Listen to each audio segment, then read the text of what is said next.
Hello, Benchmates. Santa here. This is Beyond the Box Art, the official podcast of the International Plastic Modelers Society UK. Ho, ho, ho.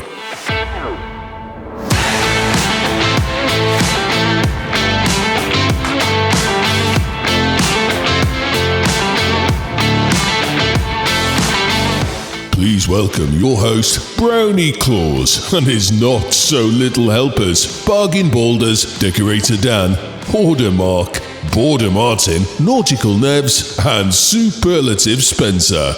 And we are joined this festive episode by an author, teacher, and modelling maestro, the one and only Geoff Coughlin from ScaleModellingNow.com.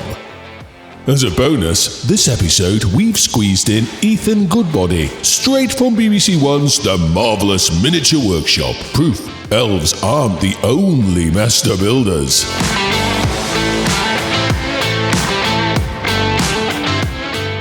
Hi Benchmates, welcome back to episode 17 of Beyond the Box Art, and it's our Christmas episode, where the sprues are frosty, the stash is bulging, and the studio smells suspiciously of mince pies. And this one's a festive cracker. We're joined by Geoff Coughlin from Scale Modelling Now, a man who's forgotten more about modelling than most of us will ever know, and who still somehow finds time to build properly, even in December. We're also welcoming Ethan Goodbody, fresh from BBC One TV's The Marvellous Miniature Workshop, proving that scale modelling can make it into primetime television. And then, things get interesting. We shine a Christmas ballwood spotlight on the IPMS Farmer branch, a club with a story that starts sensibly, takes a sharp turn somewhere near the bar, and ends up in places we genuinely didn't expect. As for the crew, it's been a challenge to be fair. We've been trying to keep Boulders away from the mince pies, Nevs away from the tinsel, Dan from weathering the decorations, and Mark from adding anything new to the stash until January. So far, mixed results. Of course, we've still got all the usual festive nonsense, stash inflation, bench chat, questionable purchasing decisions, strong opinions, and absolutely no self-control whatsoever. So grab a brew, clear the bench, switch the airbrush off so you don't get overspray on the fairy lights.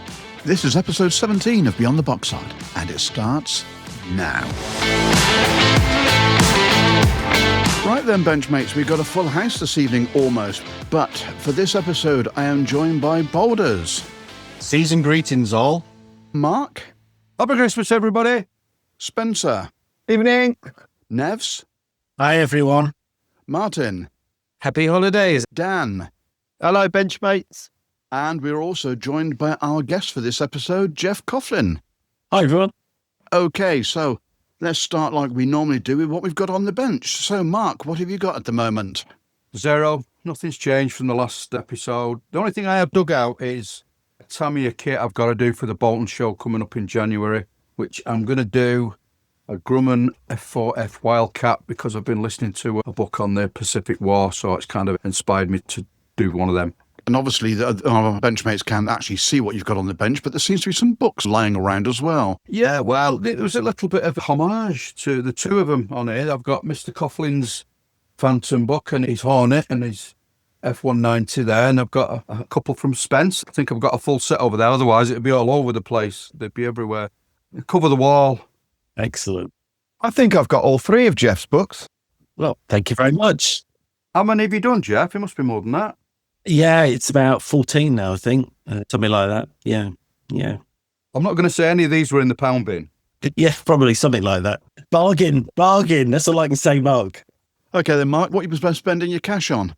Ooh, a bit disappointing this week, really. I had my usual trip over to Halifax, and I got the new ICM D217 M1 at 48th, and I picked up a Marauder Mark III, the one Spencer's done, but in British markings. Okay. So that, and then I bought a couple of new tools. I bought this is a massive, I wasn't expecting it to be this big, it's a sonic knife. Right. That's on. You can't hear it. It's absolutely silent. But if you touch it, oh, dear me. You can hear the vibration. Yeah, it's brilliant. It's hot knife through butter on plastics. You're going to carve your turkey with that, Mark. Well, you'll be there all week. You'll be there till next Christmas. Let's put it that way. It's like a lightsaber, isn't it? Stay for the veal.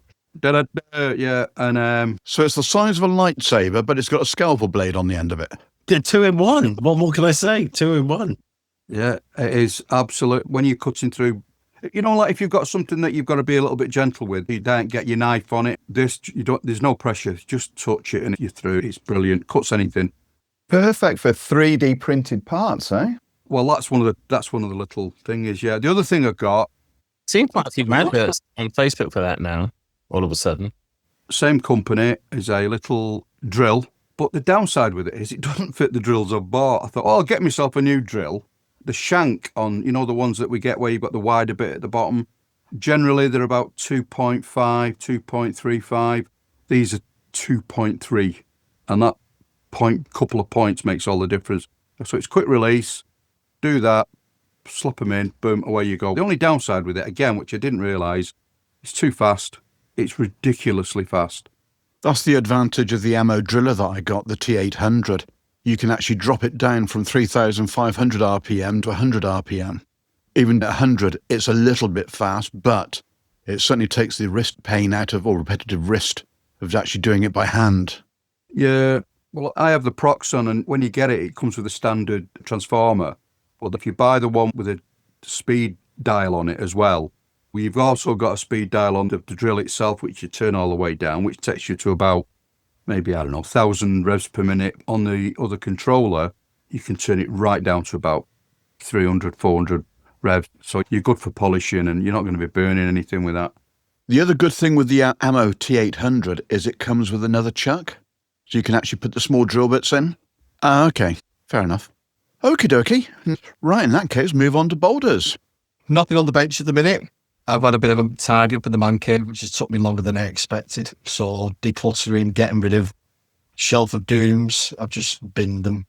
And your stash behind you seems to have changed from aircraft to ships at the top. Yep, it has indeed. Yeah, so I'm going to be doing ships for a bit. Whilst I was hunting, or while I was cleaning, I actually found my 3D printed Mandalorian helmet, which somebody did for me. So I'm going to have a play around with that and see what colour scheme I can do it in. So you're going to go to the cinema next year with that on? Got to put his popcorn somewhere. Yeah, actually, yeah. I've got an idea to put some electronics into it so it gives me a bit of night vision so I can actually see through it. I'll pass it over the counter and say, fill that up with popcorn, spare the bucket. Yeah, you probably wouldn't get much in it, in all honesty. But yeah, didn't even think about going to the cinema yet, but I'll have to go on my own legs. I don't think the other Apple will do it. Wear it at the Bolton show. That's not a bad idea, that Spets, because then when people say, where's the show manager? Just say, look for the bloke with a Mandalorian helmet on. Just look for the slightly chubby Mandalorian. But talk about the Christmas spirit. Anyway, moving on then. So what have you been spending your cash on? Nothing. I haven't spent a penny. Obviously, I spent a bit at Telford like everybody else has. There's just nothing floating me boat, as the Oh dear. naval pun is. Moving on swiftly then. Spencer, what have you got on your bench? At least someone to be doing some modelling, I hope.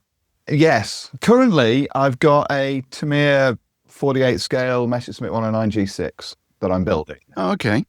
And that I've decided, for reasons I don't fully understand myself, I've decided to build as I would have built it in 1982. So this thing is being built without any form of weathering. There's no washes on it. There's essentially no dry brushing on it. So it's being built the way that when because we're all of us very similar age. Does that mean you're brush painting it as well? No, there's a limit. I'm not a monster. I was using a roller in 82.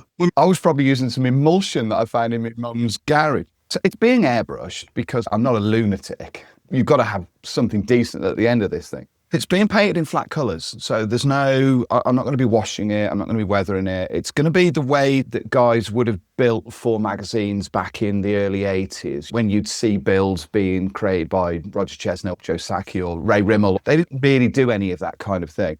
And I thought it'd be an interesting exercise, kind of technical exercise, really, to see how difficult it would be to make something interesting without all of the flourishes, without all of the normal stuff that we're all used to doing. I haven't built a model like this for about 40 years, I was thinking, because we're in 2025 now. Probably started weathering in about 85. So I haven't really built anything like this. And it's got its own challenges, and I'm quite enjoying it. The challenges being that you have to be ultra neat all the time. So you can't make mistakes, because if you make mistakes, you've got to touch them up. The touching up has got to be as good as the previous steps. Can't hide anything really. Can't put any layers over weathering. It's an interesting experience, but I have to say that I'm really enjoying it. I'm also doing something I almost never do. I'm following the instructions. Steady. Going back to the lunacy of these things, I've decided I would follow the instruction sheet and paint as I went along. Normally I build all of the sub-assemblies and then paint everything all in one go and then bring it all together. But this one I'm actually following the instructions and painting it step by step. And I'm finding the whole process really relaxing, sort of Cathartic? yes, really cathartic. I get really stressed about weathering models. I'm like the Keith Moon of model making. I have to remind myself how I've built and painted something each time I do it. Like Keith used to go on tour with The Who and they'd have to remind him where the drum fills were. I have to do that. Every time I build a piece of armour, I think, how did I do the dust layers last time I did one of these? So that's kind of what I'm doing at the moment. It's just an exercise. I've only got a couple of weeks to do this thing at the moment. It's going really well. It also means that I'm able to test some products I've not used before. On the Spitfire that I've just completed, I tested MRP paints, which I'd never used before. On this thing, I'm testing SMS paints, which I've never used before. So I'm seeing how those two ranges of paints fit in with the normal nonsense that I use and how they kind of work. I'm finding that an interesting exercise as well. It's a bit of a learning curve, really. So what's your preference out of the two? I like Both good, smell different. I like the smell of them. They do smell nice, don't they? We're all junkies. We are sort of paint junkies, really. We're all modelling junkies, paint junkies. Just love the smell. Here's the thing with those two paint ranges. I like the pigmentation in the SMS paints, but I like the viscosity of the MRP paints. If you could get somewhere that was slightly in the middle of both of them, if that makes sense, so that you had the MRP paints closer in viscosity to the SMS paints and the pigmentation being the thing, you'd almost have the perfect paint. SMS say you can use the paints, but they don't need to be thin. I found that to get the precision I want, I've had to thin them very slightly just to loosen them up a touch. Overall, I think they're comparable ranges, really. Interesting ranges.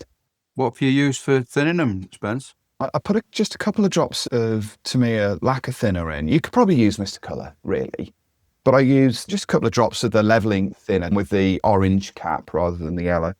Just a couple of drops of that. This model's going to have mottling on the sides, so I think I'm going to need to thin it to get the mottles the way that I want them to be. It means as well taking the air pressures down really far. If you get these paints really thin, MRP, you can get incredibly fine lines if you take it below 10 psi, which I don't normally do. I usually spray at about 20 psi. But take it down to 10 psi and then spray and take the cap off so that you've got the needle exposed and then get really close in. The one thing I do like about them, they've got a beautiful sheen when you paint with them. They've got this kind of really nice satin finish. But also they dry ultra fast as well. It's extraordinary how quick. You just blow the airbrush over the top of them and you can see them drying underneath it, so you can build the layers up. So that's what I'm doing at the moment. A Messerschmitt 109 using paints that I've not used before and techniques that I have used before. Because I guess this project, these techniques that I'm using on this project, I would imagine all of us at some point have built a model in this way before we all sort of went down the path of weathering. So yeah, good fun, really enjoyable. Whether I do it again? And how are you managing with the squeezy glue? Remember the old break the end off it and... The Brit fix. Once it's coming, it's never going to stop. I'm thinking next year, what I'm thinking of, my mate Harris, if I can digress very slightly for 2 minutes. Mate Harris, when we went to October, we were having a chinwag about painting a model and how these days you don't have to mix colours. You can buy every colour you want. He said we should pick a model kit and build and paint it, but we're only allowed to use 4 primary colours. Yellow, red, blue, black and white, plus a gloss varnish and a flat varnish, but they don't count. You have to mix every single colour on the model from those colours. So basically it's like a printer would print, and overlay the colours. And I'm thinking of suggesting to Harris, although I'm not sure that he'll go with this because he wasn't completely convinced about the idea of the 5 colours, that we use tube glue as well. That would be really funny, with a screw top lid and all of that kind of stuff. You have to use a Stanley knife or a pair of your mum's nail clippers to clip the parts off. Next year, I'm planning at some point, all joking aside, that I want to build a model and paint it and not use an airbrush at all, and build and paint the whole thing using paintbrushes the way that I used to. With the modern paints, AK3G paints, they self-level beautifully, don't they? And if you thin them with... So do the MRP acrylics. Are they the same? Yeah. I think that might be an interesting kind of experience. Anyway, I went off on a tangent there. So yeah, a Messerschmitt 109. That's what I'm building at the moment. Okay, Nevs, what have you got on your bench? I'm still working away on the Mirage hobby, the 72nd scale Grant. You've got all the little shovels and pickaxes and things, and they've all got ridiculous runners attached. So despite best attempt at surgery, they're all going to pieces. So having to glue them all back together. You need a sonic knife. I said when I started it, it's a fantastic kit. It really goes together. The instructions are awful, and the fit on a lot of the parts isn't the best. It's got a little thread of photo etch, and I've used it so far, which is fine. But it basically makes the doors 3D behind the hatch.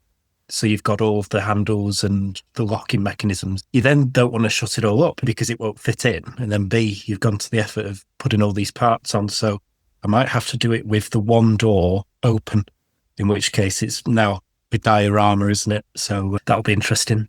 Fair enough. And what have you been spending your cash on?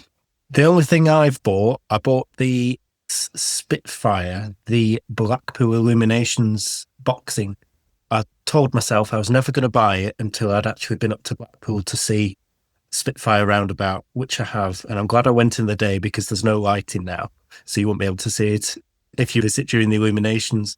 But yes, been up to Spitfire roundabout and I've bought the box. So even though it costs twice as much as a normal Spitfire Mark V, it has got the unique Progress 3 markings. So that'll be interesting. Did you go to the Spitfire Museum at Blackpool Airport while you were up there? It's shut until March next year. They've got a bit of work going on. When I was at Blackpool Airport, you could see the wings of the Spitfire propped up by the hangar. You don't realise how big the wings actually are until you see them like that. I always thought the Hurricane looked huge when you see it, but even the Spitfire wings, they had one, it looked maybe a Mark V or Mark 9 wing, but it was massive, absolutely massive, and it's just the one side propped up against the hangar. So whatever they're doing over the winter, obviously that's part of it. Is that the kit that comes with a 144 scale donkey with a bloke pulling it on the beach? A couple of drunks looking over one of the walls. Yeah, that must be the other special edition that you've got. No, it doesn't. Oh dear. Okay then, moving on. Martin. Currently building a Maschinen Krieger vignette. It's going to be a scene with this machine cracked open and a skeleton hanging out of it and a young girl playing a violin soulfully in the background. And I've been painting that figure. It's actually a 3D printed figure I got from a guy in South Korea. It's beautifully printed. I just had a 30-hour layover as a flight attendant and I painted it during that. But I'm currently, because I'm going away on trips so much, I'm trying to take stuff with me that I can work on. The problem is with each project is it gets to a point where it's too big or too fragile and I have to move on to another project so that I've got something to take with me, which I'm about to do again. So it means I've got multiple things on the go. I am also working long-term on a large diorama of a French church during D-Day with 101st Airborne figures going by it. I'm working my way through all of those figures. I've done the US figures. I've got to do a few more French civilians. So those I'll be taking on the road with me. Those are the main projects I've got. I've got one other thing, which is called a Juggernaut, and it's a sci-fi figure. He's kind of part cyborg, huge belly with splits in it and wires and stuff coming out of him. So it'll be a fun thing to do. That's what I'm working on. Okay. And what have you been spending your cash on? So there's a company called B&L in Vietnam who do 3D printing and they do lots of conversion stuff, a lot of Vietnam War-centric stuff. Currently, he's doing a monitor. So it was the American Brown River Navy, something like that. They had a lot of specialized river craft that they used in the Mekong Delta and those areas. He's doing a lot of that stuff. The PIBA and the PBR, that I'm using the Tamiya kit for that, and I've got figures from Paracel, I think. But what I've got from him now is a conversion set to turn an M54 truck into a Vietnam gun truck, because the convoys started getting knocked out in Vietnam by the Viet Cong. So they decided to up armor a bunch of trucks. This was something that was done in country. It wasn't done in factories or anything. And they just got huge slabs of armor and stuck them on the back of these trucks. They robbed miniguns and stuff off crashed helicopters and 50 cals. These things were bristling with guns. So when they had a convoy, if it got attacked, they would race to where the attack was, and it was maximum firepower in a minimum amount of time. These things would pour huge amounts of lead into the forest, into the jungles. I'm building one of these. You can buy them off the peg. I know the other companies do them, but because they were so specialized, because they were made in the bases, they vary so much. So I'm doing the version that he's producing, and it's all 3D printed parts, incredibly well detailed. The minigun, the 50 cals, radios inside, and it also comes with a crew. And the crew are 4 guys, mostly shirts off, holding weapons, and a 5th guy taking a photo of them. So they'll be in front of the vehicle. The last thing it's added is a dog with his leg up having a leak. So I'm going to have that next to the truck, and I'm going to have to paint a little gloss section on the tire to make that work. Oh, fantastic. Okie dokie. Right then, Dan. Back on the big B17 after a short building hiatus on the Gecko 135th Land Rover. I'd had to get the Land Rover so far and then stop because I needed some paint. I need to do a base coat of aluminium after speaking to you from Black Hat, his reductive chipping technique, which I'm going to do. I needed to get certain paints for it. And the Land Rover, I'm not going to do it in a military green, which would be a bronze green. I'm going to do it in pastel green series Land Rovers. It was an option in the 50s when you ordered. So I ordered pastel green from a company in Spain, and it was absolutely nowhere near the colour that I need it to be. So I tried the other company in Spain, our friends at Ammo, and their light grey green is a perfect scale for pastel green. But I've got to put the sort of aluminium coat on first, and then hairspray or chipping fluid, whichever, and then this stuff over the top of it. So I've had to wait to get stuff to arrive. And I'm also on the B17. Now, we've kissed and made up because I was having serious fit issues with the big 148 HK/Edward bloody 100th B17. I think I spoke about it before, where I wasn't too happy with some of the location points of the bulkheads and whatnot. There's a lot in there, as you all saw. You've got the rear gunner's part, you've got the radio room, you've got the bomb bay, and then you've got the cockpit. And that's a lot to get in and to get the 2 halves sandwiched up. I think now I have to admit that it probably was me rather than the kit. I couldn't get it to go together as well as I wanted. But after a bit of swearing and colourful language and a bit of persuasion, I finally got it there, and I've test fitted 100 times the other bits that need to go on the nose section and the top part of the fuselage, sort of from the cockpit back, because that sits in, and it all will fit okay. So I'm over that hurdle now. So hopefully I can, because as I always say, I have to do my airbrushing on weekends. I can get some sponge in the gaps and get some primer on it and get some colour on it soon, which I think I'm going to need about 2.5 litres to get that thing covered because it's blimmin' massive. My son came in, he went, "Dad, is that the wing?" I went, "Yeah." He said, "That's nearly as big as one of your usual planes." So yeah, it's a real whopper, but looking forward to carrying on with it. Is it going to be olive drab? Yeah, it will be olive drab. I know when Luke did his, he actually cheated and rattle canned the grey underneath and the drab on top, and then went over the top of that with his airbrushing just to get the coverage. You'll end up going through the bottles like nobody's business. And I'm not sure, I've got a 0.35. I don't think that will hose it on quite wide enough what I would want it to. So I may have to take it out into the garage and get the actual proper spray gun out on it.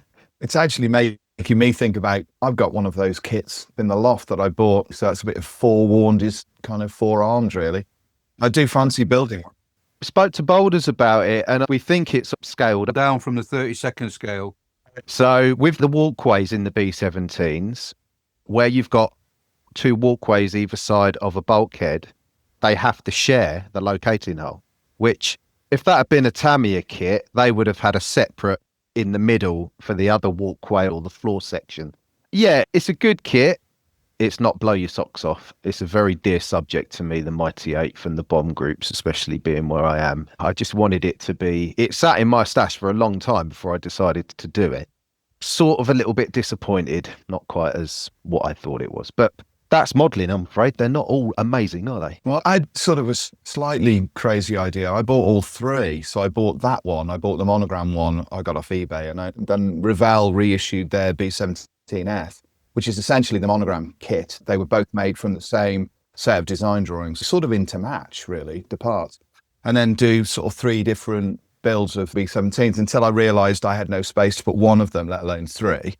Glenn Ashley gave me a conversion set to do a 100 group one. I think it's for the HKM kit, actually, which would be black with a brown and green camouflage on the top. I think it's got the bulge under the nose. Is it like the radar underneath the nose?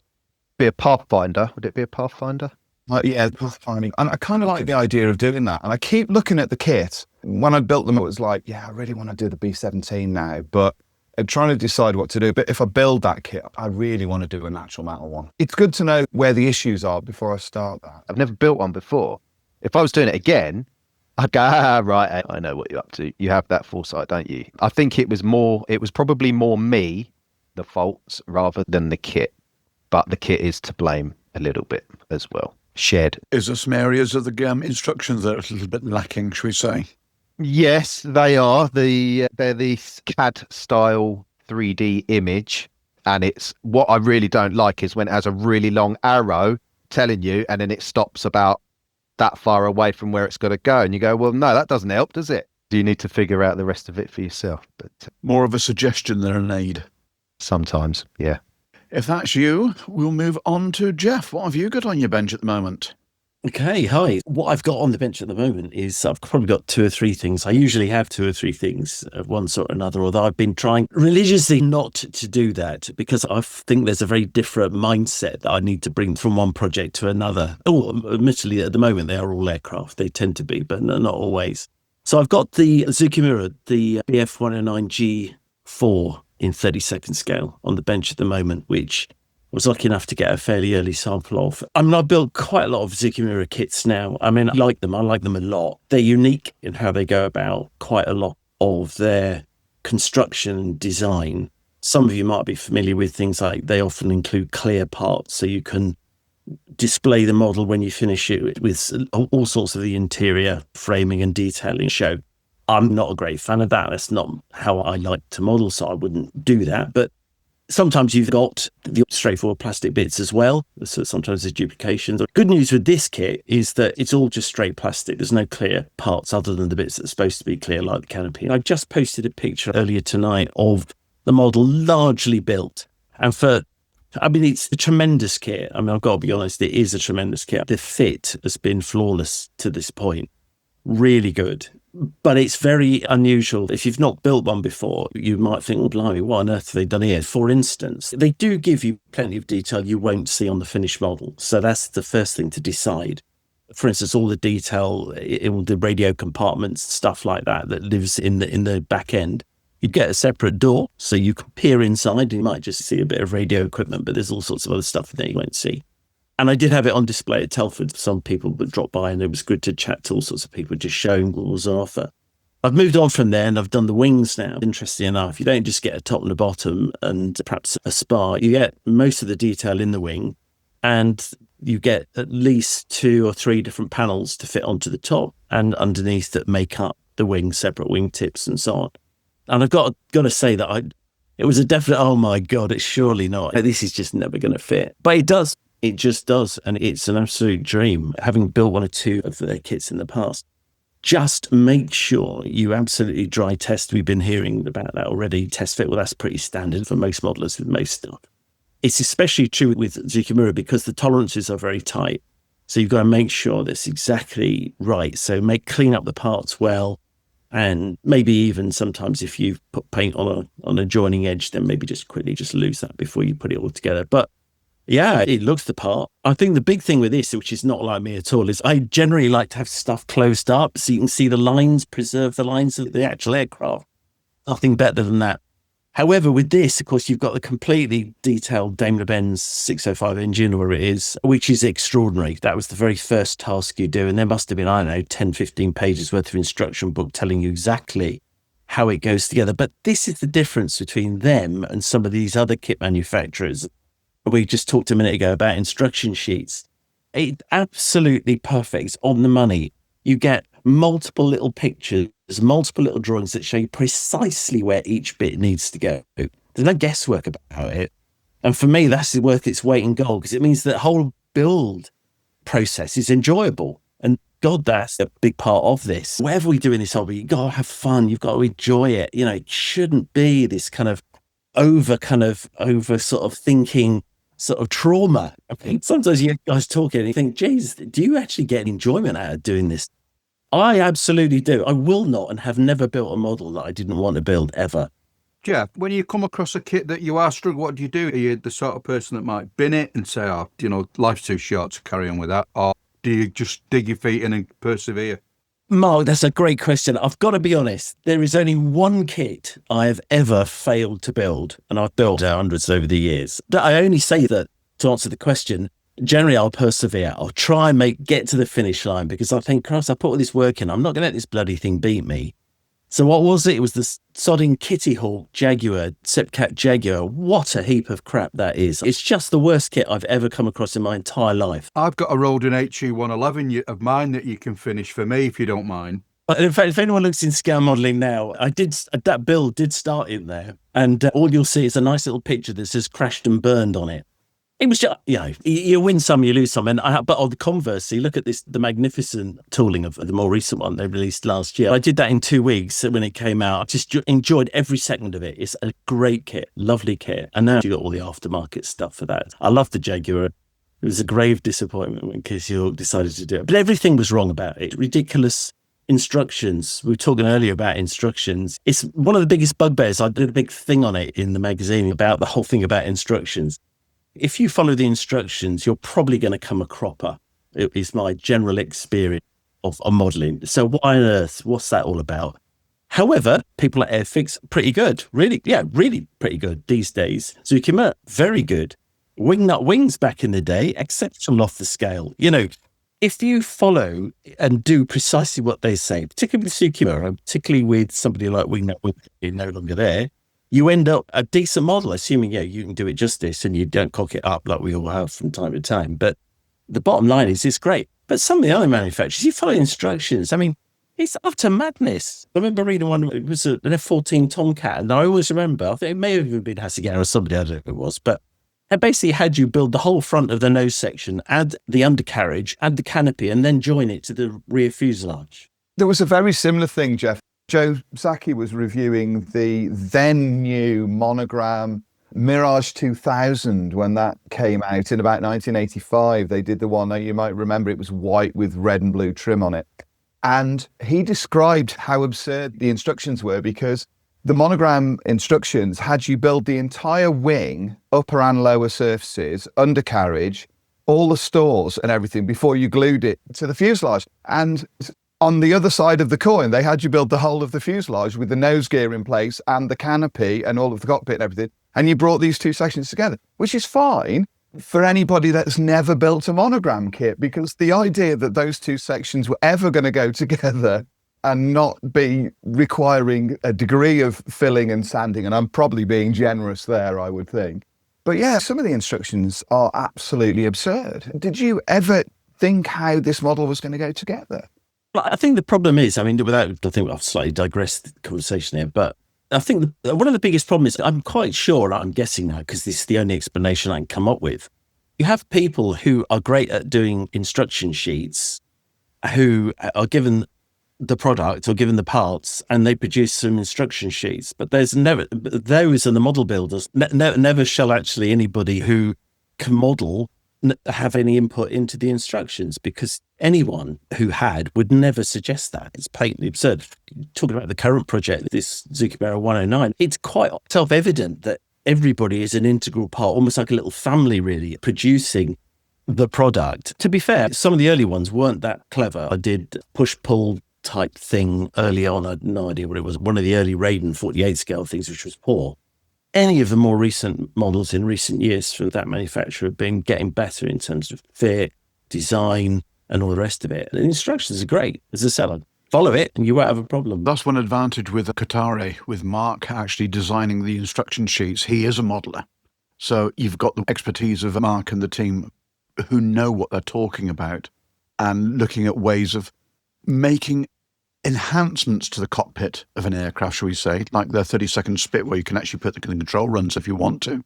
But what you can actually see of the control runs when it's in is so minuscule, you just start to question, do I bother? Don't I? But for completeness, and you can, if you actually put your head in a certain angle, see where the control runs are. So I did do it, and I must admit, I'm really pleased that I did.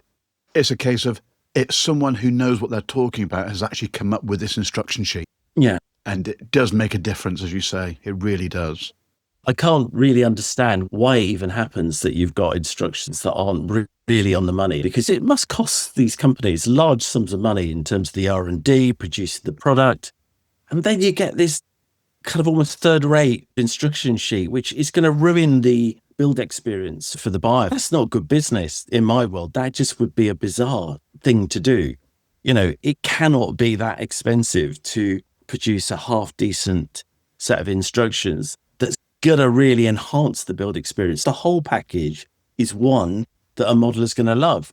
Whereas if you've got people saying, yeah, then plastic's all right, but Christ, you know, because what I worry about, more than I really worry about it, I suppose, but well, kind of taxes my brain from now and again, is I wonder, it's fine all very well me sitting here and maybe one or two others around the table. We've got some experience to rely on. But where does it leave newer modelers or those returning to the hobby?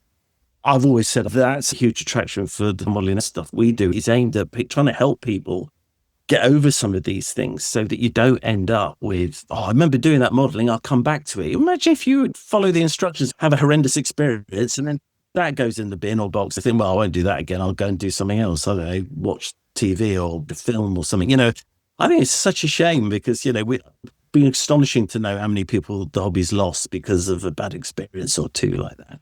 Very valid point. Very valid. Okay, and what have you been spending your cash on?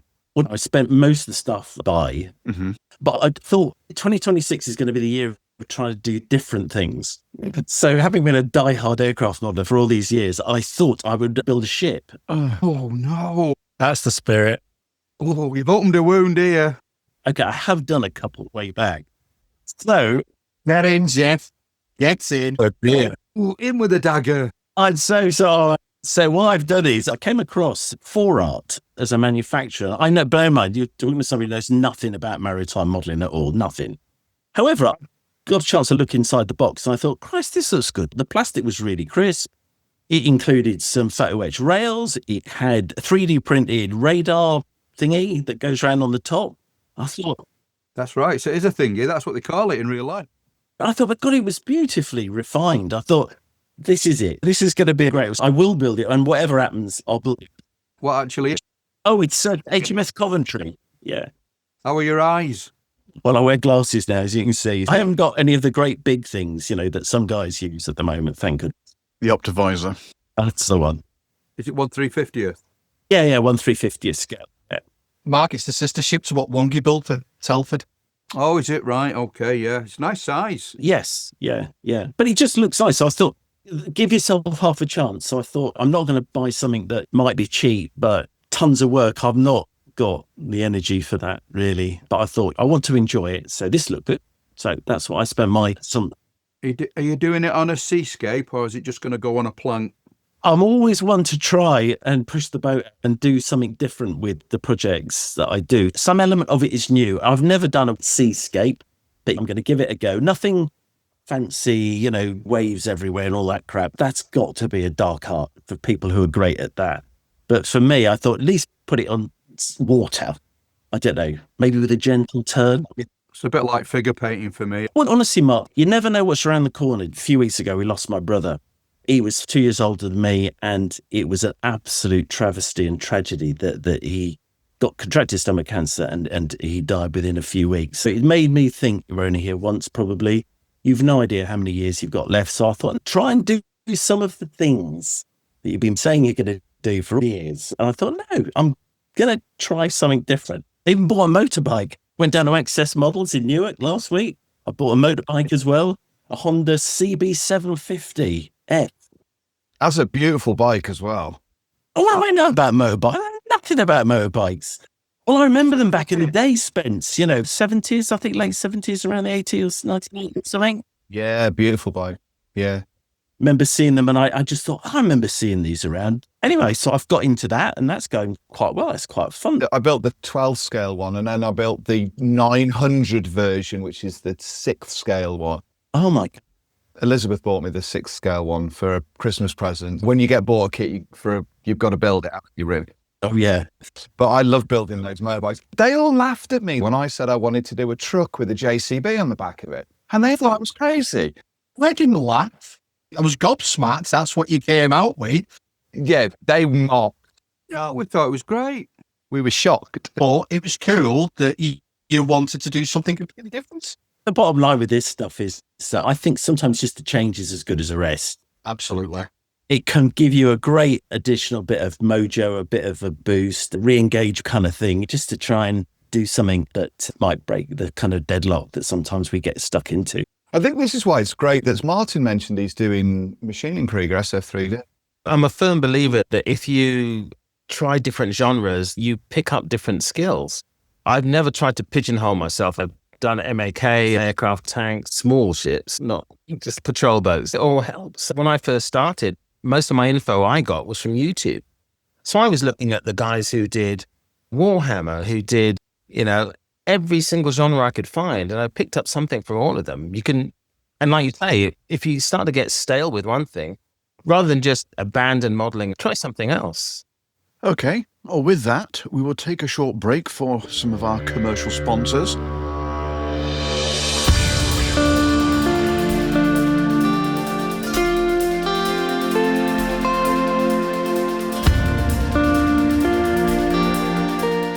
Are you looking for top quality paints for your next project? Then look no further than the Scale Modeller Supply. Hi, I'm Scott, and as a passionate modeller myself, I've spent years creating the SMX product range, designing them specifically with a scale modeller in mind. We've worked extensively to develop our acrylic lacquer paint range to not only be airbrush ready straight out of the bottle, but also to be very easy to use so that anyone of any skill level can create professional results with minimal effort. Just give the bottle a good shake, pour into your airbrush and spray at 15 psi. So dive into your next project with confidence, knowing that you're backed by one of the finest hobby paints on the market. Head over to our website scalemodeller.com.au to check out our full range and to find your closest retailer.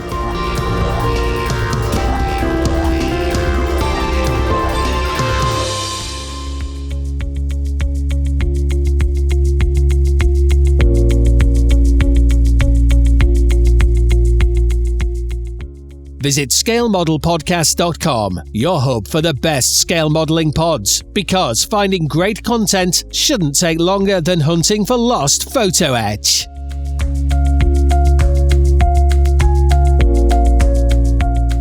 Fishkop Models, elevating scale modeling to an art form. Experience highly detailed 3D printed upgrade parts that bring true authenticity to your builds. Creators of the acclaimed Rolls-Royce Merlin engine set for both the Kotari Spitfire and the Dambusters set for the Border Models Avro Lancaster. For bespoke design and printing, our service is as precise as it is personal, all at a reasonable price. Please take a look at our products on www.fishkopcompany.de. Shipping is available for all of our products worldwide.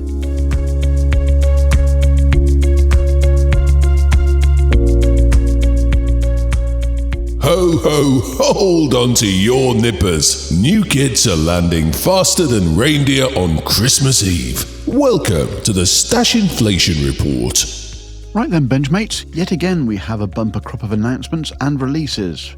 Plus, we have expanded the report to now include Gundam and Mecha releases with a new specialist to help us out. So onwards with the aviation section, and fair warning, this one's hotter than a log fire on Christmas Eve. First up, Armour Hobby are releasing a 172nd ME262A-1A, White 3. Verk number 500071, and this one comes with a cracking story attached. Built in late March 1945 at Messerschmitt Obertraubling plant, this aircraft went straight to 3rd Group Jagdgeschwader 7 right at the end of the war. On April the 25th, 1945, it took off from the Munich area, flown by 23-year-old Hans Guido Müttke. Running short on fuel, Müttke made an emergency landing at neutral Zurich-Dubendorf, where the aircraft was promptly interned. The jet was eventually returned to Germany in 1957, and today sits beautifully conserved in the Deutsche Museum in Munich, and is widely regarded as one of the best surviving Me-262s anywhere. The kit features amazing box art and includes 3 marking options, 2 wartime, 1 post-war. Planned release for this is the second half of January 2026, so not long to wait. Pilot replicas are releasing a 148th Saab SK60C, and as expected, this is shaping up to be a top-quality kit. You're getting superb surface detail, photo etch parts, and decals of 3 aircraft printed by Cartograph. The SK60C was the reconnaissance and light attack variant of the Saab 105, featuring an extended nose housing cameras and sensors. It could also carry 30mm Callan pods or a variety of rocket loads. Used extensively for reconnaissance, often tagging along with strike formations for post-attack photography, the type served from the early 1970s right through until its retirement in spring 2024. Popular, efficient and famously safe, a long-serving jet with serious modelling appeal. Now an interesting Cold War development from Kinetic. They've announced 2 new boxings of a 148th MiG-17F, both listed as completely new toolings. One in DDR, or East German markings, and one in US Air Force constant peg markings flown by the 4477th Test and Evaluation Squadron. For Cold War fans, the constant peg option alone is going to raise a few eyebrows and probably open a few wallets. That said, we do hope Kinetic's long promise and long overdue Fiat G91s and the Canadair CT114 Tutor make it to the shelves before this latest announcement leapfrogs them in the production queue. IBG are releasing a 172nd Supermarine Spitfire PR Type C, the Heston Special, 1940-41. If this is anything like IBG's recent Spitfire output, this will be an absolute gem.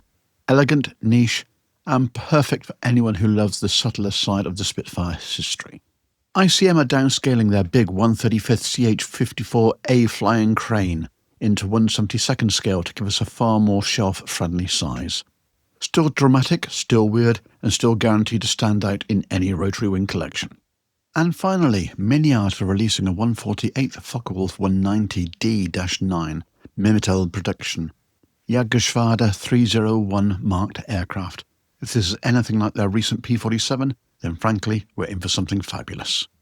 And news hot off the press. Airfix have just released another surprise for 2025.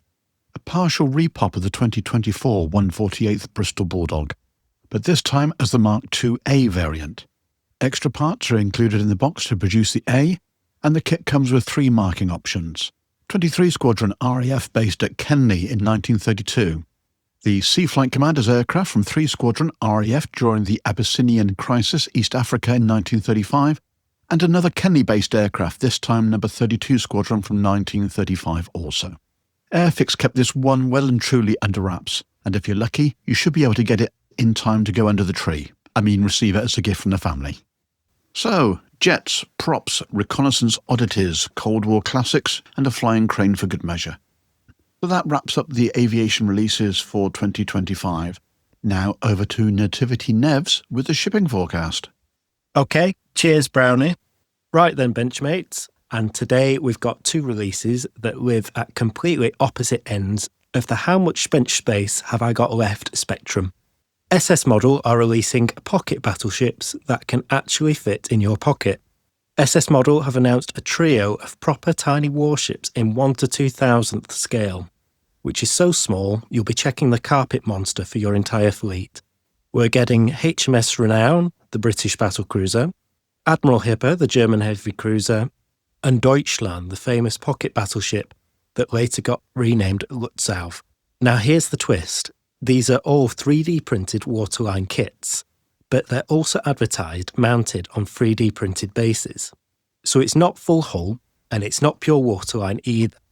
It's this slightly unholy middle ground, a kind of Frankenstein compromise where the ship is saying, I'm waterline, but the base is saying, yeah, but I want to be a display pin. And I can already hear Wongi in the distance, clutching his sculpting paste and muttering something about seascape purity. But if you're a proper sea base purist, this is either a handy shortcut or an act of maritime mutiny. Still, for anyone who wants a whole Navy history lesson on a shelf the size of a Kit Kat, these are going to be dangerously tempting. And then, folks, wham, we're getting absolute scale whiplash. Gecko Models have leaked their intention to release a 1/35th US Navy fast patrol craft, the legendary Swift boat from the Vietnam era. Details are thin on the ground right now, but let's be honest. In 1/35th, this thing is basically a riverine diorama generator. You're instantly imagining muddy banks, jungle canopy, a dockside river supply scene, crew figures, ammo boxes, radios, all the clutter that makes a boat feel lived in. It's Cold War river warfare in plastic, and it's going to make a huge splash with anyone who loves that gritty, story-driven build. So here's Nevs' verdict. So on the one hand, we've got micro-navy fast builds, which are display-friendly and suspiciously base adjacent, but on the other, a full-on Vietnam icon that's going to eat your shelf, your wallet, and your weekend plans. Either way, Benchmates, the stash inflation is undefeated. And with that, for the first time ever in Beyond the Box Art's history, we have a feature of the latest Gundam releases. And for that, over to Shane, the head of the Gundam SIG in the UK. Thanks, Nevs. Right then, Benchmates. Hold on to your hobby knives because Bandai has kicked off 2026 like it wants to personally ruin your financial health. We've got perfect grades, awakened units, and more glowing psycho frames. So let's dive in. First on the list, PG Unleashed 1/60th scale V Gundam. It's the anniversary beast. It's a limited production kit, retails at £450 plus delivery. Bandai celebrating 45 years of Gunpla by dropping a nuclear grade wallet wrecker. The PG Unleashed V Gundam. This thing is basically a masterclass in over-engineering. First ever full 1/60th 3-dimensional internal structure for new. The ultimate unit system, meaning every limb feels like assembling an actual model suit. Fin funnels, rebuilt from the ground up. Frame moulded in metal colours. Multi-layered seals. Etched metal stickers. And proper metal parts for the thrusters and Vulcans. Psycho frame with secondary processing to simulate the growing activation effect. Accessories also include beam rifle, shield, 2 beam sabers, new hyper bazooka, alternate face parts, figures, wires, metal parts and support arm. Honestly, it's like Bandai emptied the whole warehouse into this box. It even includes a display base to hold this absolute unit with its fin funnels. Pre-orders are first come, first served, and Bandai UK reserves the right to delay or cancel allocations. So if you want it, run. The release the window is between March and May 26, with the global release from January. But why stop there? Because next on the list is the PG Unleashed V Gundam LED unit from Bandai. This one retailing at another 150 plus delivery. So Bandai looked at the PG new and said, nice, now let's make it glow. So this dedicated LED system slots into the PG Unleashed and lights up the Psycho frame in either auto mode or manual mode. As you'd expect from Bandai, this thing is so well engineered it fits neatly into the PG base. Pure luxury add-on, this means every Gunpla fan will want to buy it anyway. Next up, we have the HG 144 GQ Endymion unit awakened. Retailing at £25 plus delivery. You know this kit is serious when the name has a scream built into it. The awakened Endymion unit lands with an opening closing head mechanism, PET plastic effect sheet for those anime style power up visuals, full articulation with dramatic poses, a solid loadout of weapons and joints, marking stickers included, the chaotic little beast for HG collectors with an easy slip into the basket accidentally. Next up, HG 144 Legend Gundam, now in Seed Action System Glory. Another one at 25 plus delivery. Bandai revisits Legend Gundam with modern engineering, giving it the Seed Action System for those trademark dynamic poses, movable GDU X5 assault beam, mobile gun, beam spike effects, retractable beam javelin grips, flexible backpack with multiple axis articulation, beam shield, and respectable spread of accessories. A proper upgrade that Seed fans will absolutely not skip. And now over to Dan with a festive AFV announcements. Thanks, Shane. Good to have you on board. And today's stash inflation is a proper mixed bag. Bearded clandestine operators, winter war tank riders, and a civilian tow truck that's basically begging for a workshop diorama. And then a 1/16th chaffee that's so big it will need its own postcode. Black Snake have dropped a preview that sounds like it's been written by someone whispering into a headset. Codename Tora Bora. Set in the arid mountains of Afghanistan.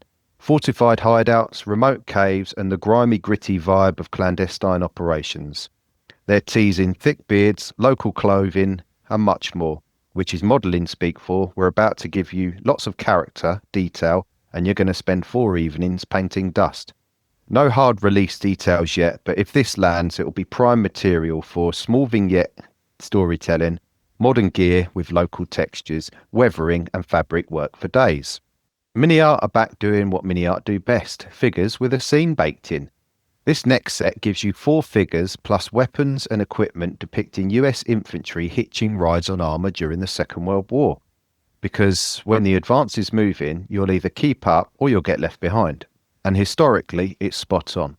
Tank riders show up all over the place in period footage and photos, especially when units are pushing hard through towns and villages where infantry need to be right there for the nasty close-in work. This set absolutely screams for a foliage-draped Sherman, winter grime, frosted kit, and road fill. We've been awake for 2 days, faces. Basically, instant diorama. Next, a real curveball.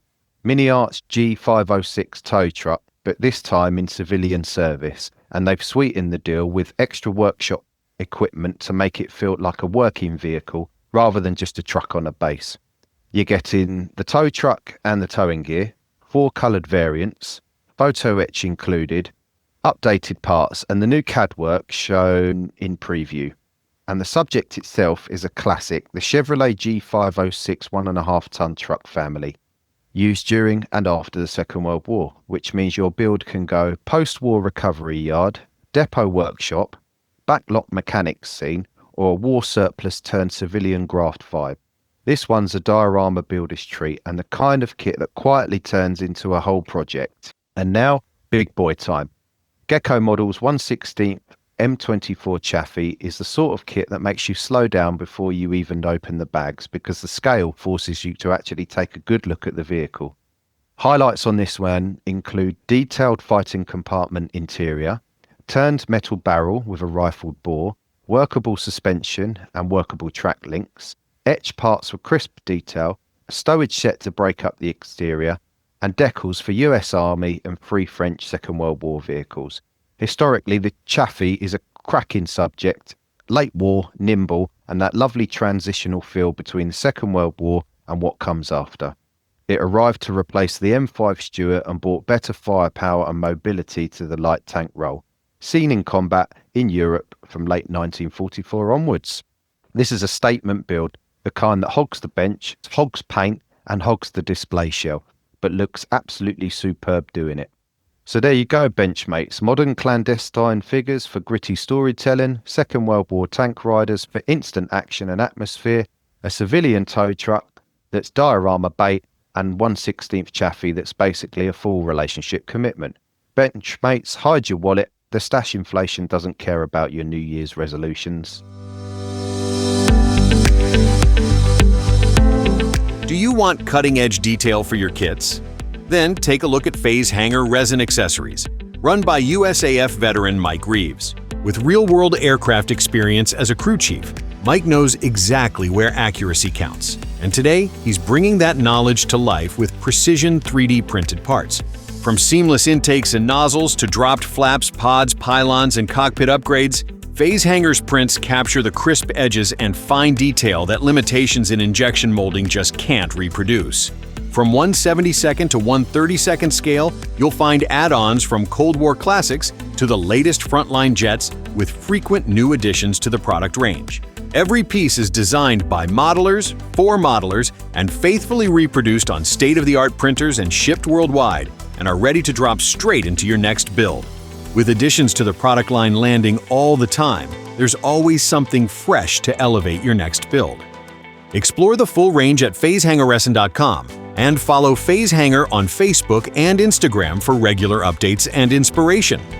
Phase Hanger Resin Accessories, authentic detail designed with a veteran's eye and available to modelers everywhere. Phase Hanger is a proud sponsor of the Beyond the Box Art podcast.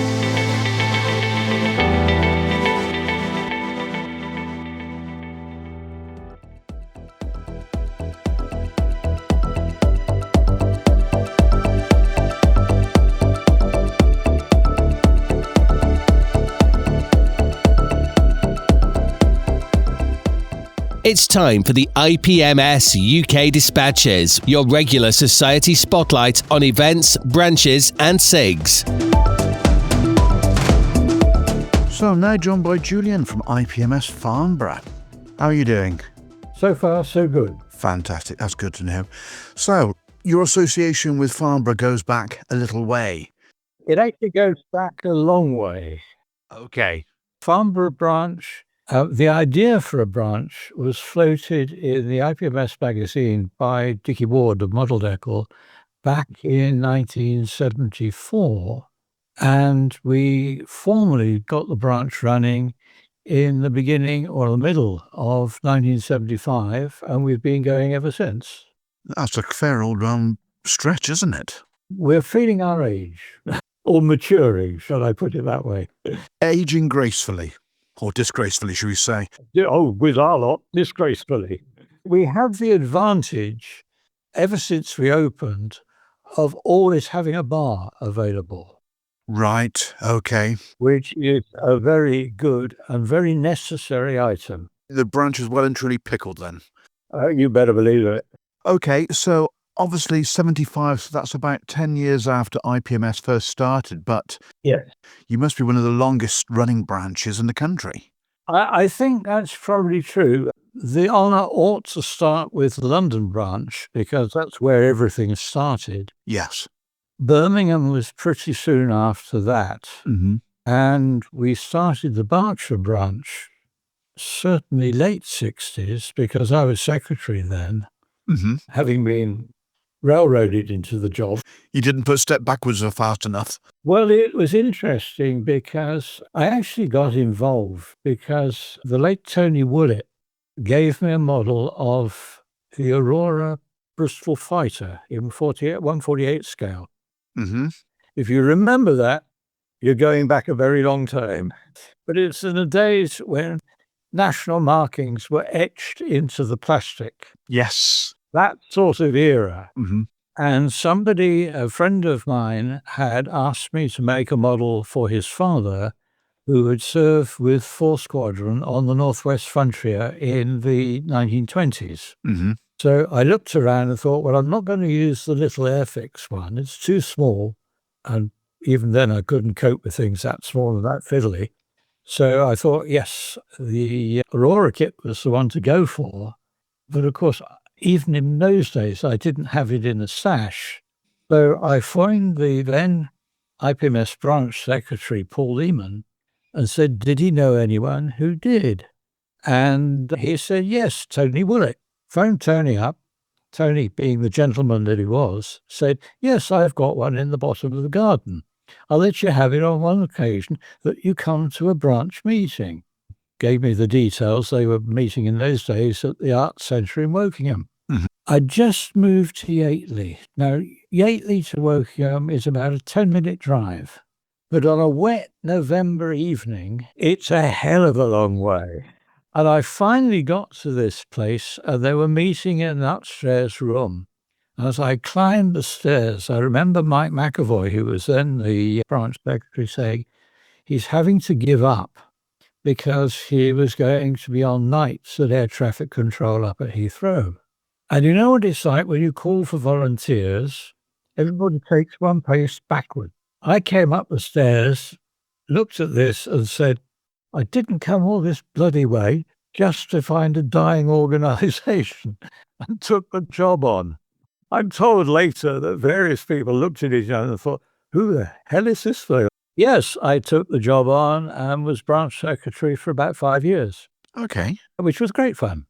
I decided that we had to do a newsletter, and I said, well, who do we send it to? Right, we'll send it to members within a 30-mile radius of our meeting place. Mm-hmm. So I actually was mailing out 100 plus newsletters a month just to tell them what was happening in the branch. Mm-hmm.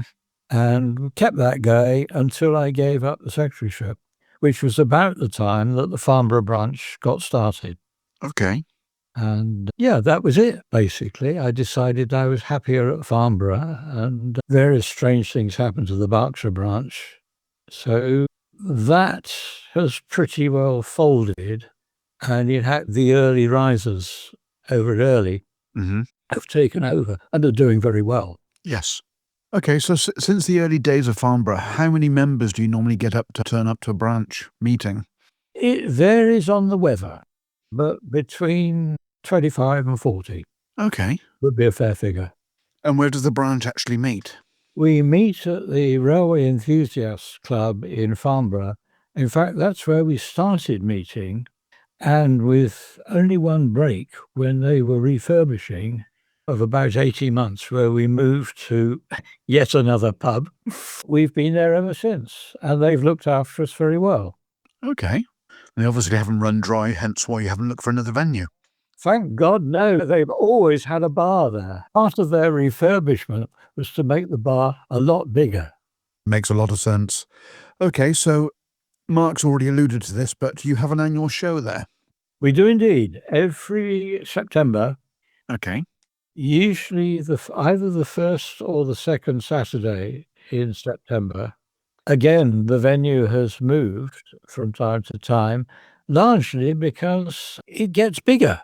I hate to think what the size is now, but yeah, let's put it this way. The actual costs of running it, of setting it up, have now moved to 4 figures. Yes.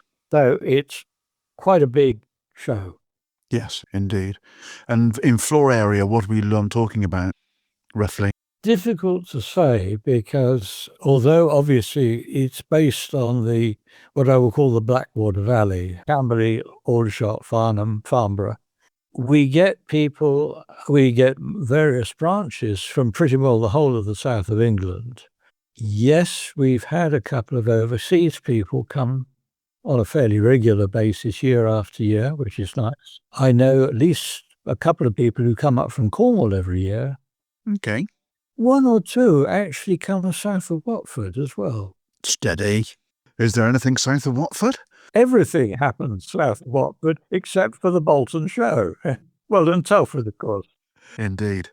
Okay, so how do people get in touch if they're interested in actually coming to the branch? Well, this is where Mark comes in, because some months ago, he had a very nice visiting card printed, which had details of the branch and our contact details on there. Mm-hmm. This has gone around to various places, schools, public libraries, you name it. Members have tried to drop it off at various places. Mm-hmm. And I think, yes, it's paid off. We certainly seem to have a number of new members. Okay. It's not just the old fogies the whole time. I would say in the last year, we've picked up a number of new members, and very active new members too.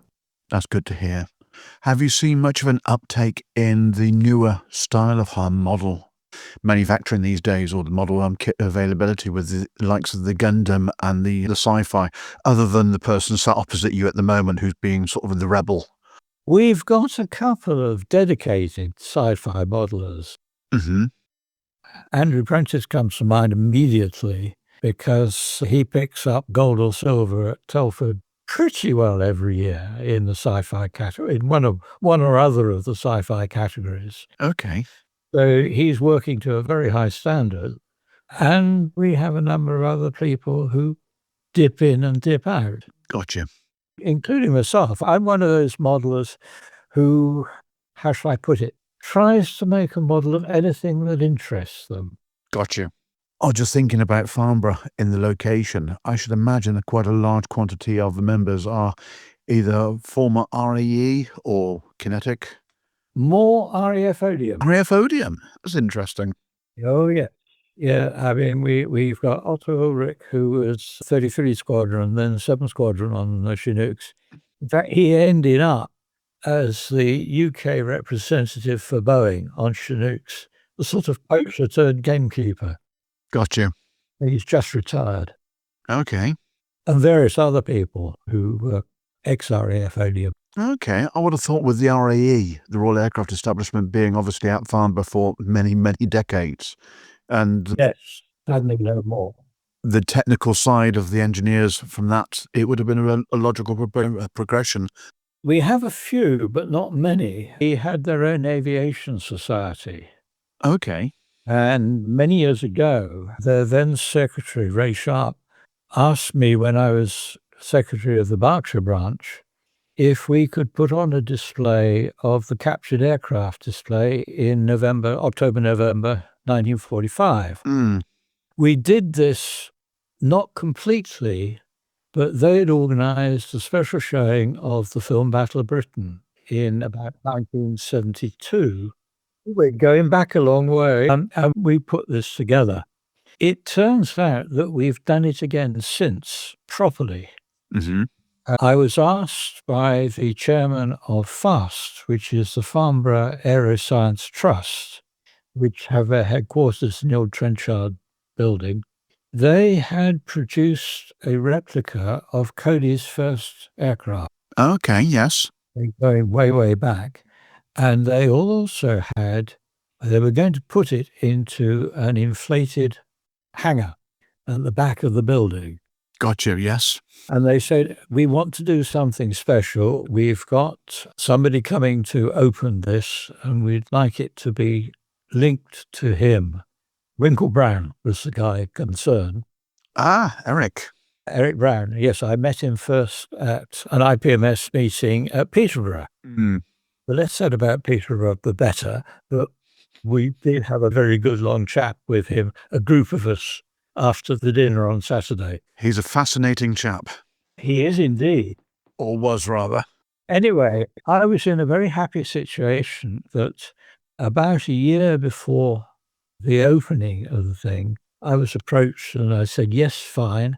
A patient of mine had actually given me a copy of the original program for that exhibition. So I was able to work out every single aircraft that was in the exhibition, not just on the hard standing outside the sheds, but also within the sheds as well. Following that up, I then did enough research to be able to tell people what the colour schemes were for all the aircraft, either because of photographic references or other pieces. It actually worked out that I could tell you every single Axis aircraft that was on the airfield at the time, even if they weren't taking part in the exhibition. It was quite an interesting mix. Fascinating. Is that list still available? The list of what was in the exhibition is available because we did a special copy of our club magazine, Sidewinder, which I actually covered everything, including some of the equipment. Okay. Which was in the hangars. And well, if there's any chance that Mark could borrow it to actually make a copy of that list, I would be fascinated, because I was actually having a conversation yesterday with someone reference Air Ministry aircraft and registrations. And we were looking at photographs of the Heinkel 162 Salamander, the Arado 96B that they had there. Yes. The ME410 and all sorts. Well, I wouldn't claim to be totally accurate. Phil Butler, his book on war prizes is probably the best starting point on that. And once you start on that, you start disappearing down all sorts of rabbit warrens and coming up with information.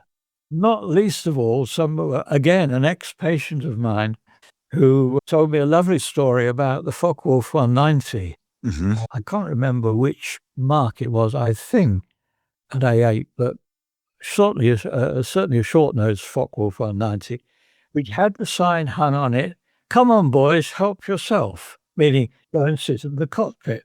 The aircraft was stripped One small boy was actually stopped at the gates of the RAE, walking away with the pilot's seat. After that, they took the sign down. Yes, I can imagine why. Yes. No, a lot of the aircraft that were impressed into service were actually stayed in for quite some considerable time as well. And we, as you say, we've gone down a completely different rabbit warren than I was expecting with this conversation. But there was a Ju-352 that was used. There was indeed. At one point, it had British markings on one side of the airframe and Luftwaffe markings on the other side of the airframe. Oh, okay. Interesting. Yeah. Actually, we have a photographic record of that one. Oh, cool. Yeah. Wonderful. It finally got repainted properly, but, it's like a lot of these things. People think, oh, I've got a photograph. This must be right. Yes. It's right for that moment in time. Exactly. And that's the bit. Yes. Well, going back to the 352, it was still in service or taken out of service, I believe, around about the 1950s. It had been used as a hack for quite some considerable time. Yeah, I'm not sure of the total history of a lot of the airframes. I can say is I wish, as a small boy, I had taken a photograph of the fire dump down at the far end of Laffin's Plain, because that's where an awful lot of them ended up. Yes. And I remember seeing them down there. Mm. But at that point, I wasn't quite so interested in aircraft as I've become. Hindsight is a wonderful tool, but also cameras are not, or were not, as readily available, especially immediately post-war, as they are today. Well, Brownie box camera, the Brownie 127, I think, which I lost in a river in the end. That's obviously completely another story. Yes. It is indeed, yes. At the scout camp on the Balmoral estate, but never mind. Oh, dear. Oh, well, I must admit, this conversation went in a completely different direction from what I was actually anticipating, but... Often the way with conversations. Oh, isn't it just? And Mark sat there thinking, who on earth are they talking about? Bless. Anyway, Julian... Big grin on his face. Fantastic. Well, Julian, thank you very much. It's been an absolute pleasure talking to you. I don't know if John Mark's shown you how to actually listen to the show yet. That is to come. Fair enough. I'm going to be educated in the wonders of electronics. My computer emits steam every so often. It's that old. Understood. Anyway, Julian, it's been an absolute pleasure. Thank you for your time. And hopefully I'll get the chance to actually meet you in person sometime next year. Well, I would love to make it to Telford next year. I have a feeling I won't, but, so far so good, as they say. Indeed. Well, there's always the possibility of me coming down to Farnborough. Oh, even better. Yes. We'd buy your pint. That'll be fantastic. Well, Mark owes me about 12 pints already at the moment for favours, so, I have to cash in some of those. All right, Mark. Don't believe a word you say. Anyway, Julian, thank you very much, and hopefully get to see you soon. Cheers. Cheers.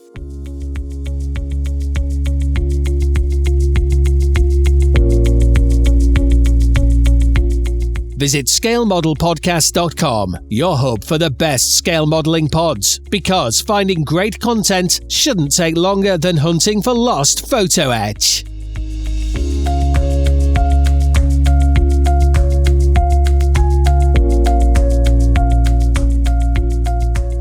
Right, back in 1975, BBC One aired Model World, hosted by the late Bob Sims, a programme that treated scale modelling as a skilled craft, with on-screen masterclasses and real respect for the hobby. Nearly 50 years on, that same passion has found its way back onto our TVs. Model World showed the nation that modelling mattered. The marvellous miniature workshop shows us it still does. And in true modelling fashion, it's taken nearly half a century to get there. But then again, nobody's ever rushed a good build. Hosted by BBC Radio 2's Sarah Cox, the Marvellous Miniature Workshop follows 4 talented modellers, or miniaturists as the show calls them. Lee Robinson, Abby Trotman, Hannah Lemon, and our guest, Ethan Goodbody. Ethan moved from his 8-to-5 day job as a product design engineer in the furniture industry to form Mon Studios, where he creates custom builds for customers, and has now transferred these skills, including a passion for 3D printing, to the TV. Ethan, welcome to Beyond the Box Art. Thank you very much for having me. It's great to be here. Okay, let's crack on with the first question then. So what first drew you to the world of miniatures and model making, and how did that journey lead you to Mon Studios and the Marvellous Miniature Workshop? It all started when I was a kid. I loved sort of Lego, building things from scratch and having like this ability to have an idea and just build it in the real world. So just going from like concepts to actual sort of final product. And so that was kind of like in my childhood, and then into my sort of early, I sort of transferred that from Lego to actual sort of more hands-on things. So I took over my dad's garage, a bit of help from him every now and again, building actual real life products and things like that. So there was one time where we had a family fancy dress event coming up, and we were going as the Flintstones characters. So it was my idea to recreate the full scale Flintstones vehicle. So the garage became an actual sort of set for building this actual full size car. So I've always loved having this hands-on approach and taking like an idea from concept into actual sort of and final result, really. Mm-hmm. Then I went to university. So I went to Loughborough University and did engineering there. And a few of the modules there were prototyping and CAD design and like concept design as well. And part of that was model making. So that's kind of where like the introduction came from. And I just love the idea that instead of sort of taking over my dad's garage and needing another pair of hands to make stuff, I could just do it myself. I could sort of sit at my desk and whittle away at like various materials and whatnot and have this final result that I could do on my own. I love that idea and that approach to things. So that started at uni. I began doing bits and pieces there. And then I finished uni and started a full-time job at an engineering company, as you mentioned, and did a couple of years there, but kind of got to the end of it and just wasn't feeling like my full potential. It was kind of like the same thing day in, day out, and wasn't really challenging me. So at the same time, I was still doing model making in the background and loving it. So I was like, okay, let's swap this full-time job for the part-time job at the same company and see what we can do with model making. So I picked up the social media profile a bit and started getting a few views on there. And from there, it's kind of been a bit of a whirlwind. It's just gradually snowballed into what it is now. So that's kind of like how I got into the world of it. I'll say it's kind of always been, I've always loved making things and doing that sort of thing. So model making was just a perfect combination of all of that, really. You say about modelling, were you actually building kits or were you carving up cardboard and making stuff? I know I always got in trouble with my parents at Christmas because I took more interest in the cardboard box and the packaging it came in to make things than actually what was in the contents of the box, apart from kits. Yeah, no, it was kind of just grabbing any bit of material I could. I was using 2mm ply and trying to cut it with like a Stanley knife. It's just the most sort of rogue material choices ever. But I mean, it just shows that you can kind of start like with anything. So yeah, it was, instead of like kits and stuff, it was more just grabbing any old material and just having my way with it. So that's how it started. Thank you. Ethan, could you walk us through a perfect moment on the show where you had to solve a tricky build? Could you talk us through what that challenge was and how did you overcome it? Yeah, a big episode for me, well, I had 2 episodes. One of the ones that I really liked is the farmhouse one. I think the final reveal, the result of that was amazing. In case you haven't seen it, the farmhouse episode surrounds Katie and Lee. They met actually at this farmhouse. Lee was renting the upstairs, Katie was downstairs, and Lee would let his dog out, sort of go around the garden, and the dog would always go to Katie. So that's kind of how they met. And then eventually they moved in together. They kind of joined the upstairs and the downstairs and started living together. And they had this whole life to the house. And Katie's dad, unfortunately, passed away. And they scattered his dad's ashes by the yew tree out the front. I didn't know that until we started filming on set. So I met them and we were chatting, which is all on screen. It's on TV. And they revealed that her dad's ashes were scattered by this tree. So originally I was going to do like a dowel trunk, a crackle paste around the outside and go from there. But I wanted to add a little bit more to it and just have a little bit more of like a sort of insight into that story for them and how key that tree is in their story. So kind of went away from it, had a little thought of what I could do to develop it a bit more, improve it, just make it a bit more personal. And the result of that was to sort of swap the dowel trunk for an acrylic tube and put like a little filament wire within that tube. So the crackle paste around the outside would crack and leave these small sort of gaps for the light to shine out from. So you can get, it transformed it from just a tree to more of like a tree of life, which is more of kind of like a reference to how key that tree was in their lives. So the reveal of that was like the perfect moment for me. I think seeing their reaction to that and just that extra touch of personal detail, it was really nice to kind of appreciate it and see how much it meant to them. I have watched the series. I've done my research and I've got the receipts. All of the episodes have something interesting for people to take in. But for me, the farmhouse was the better of your two builds. They were both good in their own ways, but the farmhouse was really fantastic. And I thought the keys to that house was a very good touch, I must say. One of the questions I did have was the fan window. For modelers like Brownie and I, you basically use like a decal to do it. I was wondering how you did that. What was the process of creating that? Yeah, so I analysed all the photos I was provided from them of the original farmhouse, and I was trying to think of ways to do it. I was going to do a laser cut piece originally. Because it was such a small scale, I just felt like it was kind of, would have looked a little bit out of place. So I used a bit of Photoshop to try and get the same pattern as was on their original. So like sort of overlaid it and then did all the various vectors and whatnot on there. And exported it, printed it, sprayed it and sealed it. Because that's always the problem. So I used a standard printer. Obviously, if you don't seal it, the ink's going to rub off when you put it in the water. So sealed that all up and then hand cut a piece of just clear plastic. I think it was just acrylic, thin, really thin acrylic. And then hand laid that on there. It was a water adhesive decal. So just literally took that, applied it, did it a few times just to make sure I had the most perfect one. And yeah, just put that in a laser cut frame that I'd done and added it to the model. I think it turned out really nicely. I think it was quite a nice entryway into the actual house. I really wanted to sort of nail it and I think it came off pretty well. No, obviously it did. Before I hand over to Brownie, you mentioned scale. I know a few of the builds it's referenced that they were sort of 1 to 24th, and I know Lee's mine is in 00 gauge, so 1 to 76. What scale were the farmhouse and the central club? Yeah, I think the farmhouse one was 148, I'm pretty sure. Okay. And the central club was a bit smaller. I think that was like 160, I think. Quite a big building. Yeah, exactly. That was an enormous one. That was the biggest one on set, I think. It was about a metre long. So I had to dial that one down. Okay, your work at Mon Studio spans all kinds of themes. Do you have a favourite project in miniature you've ever made, and why? One of the first ones that I did on social media, I loved. I spent a lot of time on it, like a good month and a half, 2 months, which when you're doing it part-time, it's like every day, day in, day out, doing the same thing.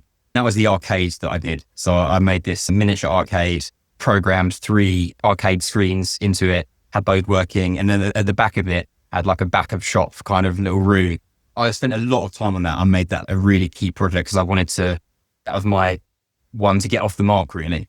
So I spent a lot of time doing that. And that's one that I've still got in the workshop and I really like how it turned out. When you turn it on, you've got neon lights around the top and you've got these working screens. So that was one that I look back on and I'm like, oh, that was a good one. But I think like some of the recent ones that I've done is more to do with like brand deals and that sort of thing. So I did a brand deal with Universal Studios earlier in the year. And that was for their film How to Train Your Dragon, which came out. So they got in touch, built this miniature model for them, which wasn't really miniature. It's enormous in the end. It was about 1 meter by 1 meter. And that was kind of more, I look back at that one and I'm more just like overwhelmed that I was able to work with such a major film studio. So that's kind of like, you've got a bit of personal there with the arcades and a bit more sort of commercial and like how I see success, like working with those big studio names. Okay, so for people to actually see what you've worked on, they can go to monstudios.co.uk? Yes, that's it. Yeah. Ethan, what's one tool or technique that you think every aspiring miniature artist, or perhaps conversely, every budding modeler, should learn first or use first? Yeah, I think it's more of the idea of just being open to different materials, different concepts. It's more just having this mindset of there isn't a rule book in model making. Literally any material, any tool can be used and should be used because there is like infinite ways of producing things and making things. So it's just kind of like having that concept of being persistent, being patient, trying things out. If it doesn't work, try again. Just being open to different approaches because you'll find a way that works for you. And when you do it, that's the best feeling. When you find a solution to something that creates such a realistic result or what a result you're looking for, that's the best outcome. A lot of us as modelers, Ethan, spend a lot of time on YouTube, either in the background or just to be like, oh, I need to know how to build this. Is there any videos that you go to and think, haha, that's fantastic, that's inspired me? I see a few things on like Instagram and whatnot. So I'm sort of like Instagram based, just because I like quick tips and tricks if they're around. But I think more recently I've tried to steer clear a bit, just to try things myself and just see what works. Because sometimes the way that someone does something, they do it in their own way and it might not work for them, but then you try it yourself and it's like the perfect result. So tutorial videos and that sort of thing are great, especially when you're getting into sort of the hobby and the passion. I think if you're looking to just explore a bit more and come up with your own inspiration here and there, if you're doing a bit too much research, you can sometimes get like tangled up in existing ideas and existing sort of principles. So it's quite good sometimes to take a step away and just try things, like have a few hours in the evening to try a few different approaches and whatnot. And just for like inspiration, you can, instead of, because I think you subconsciously, when you watch things, especially on YouTube, you will take things away and it will influence like your artwork and your models. So it's the more distant you can become from that. Sometimes you come up with ideas that you would never have come up with before, just because you're taking that step back. Okay, that's really interesting. If you could miniaturize anything from real life or pop culture, what would be your dream project and how would you approach it?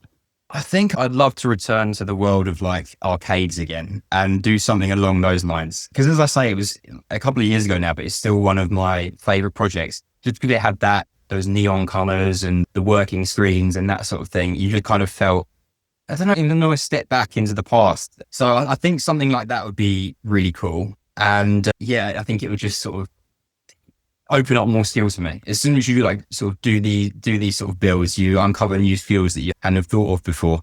But I think a lot of the time with miniatures, I'm more interested in the actual story behind things.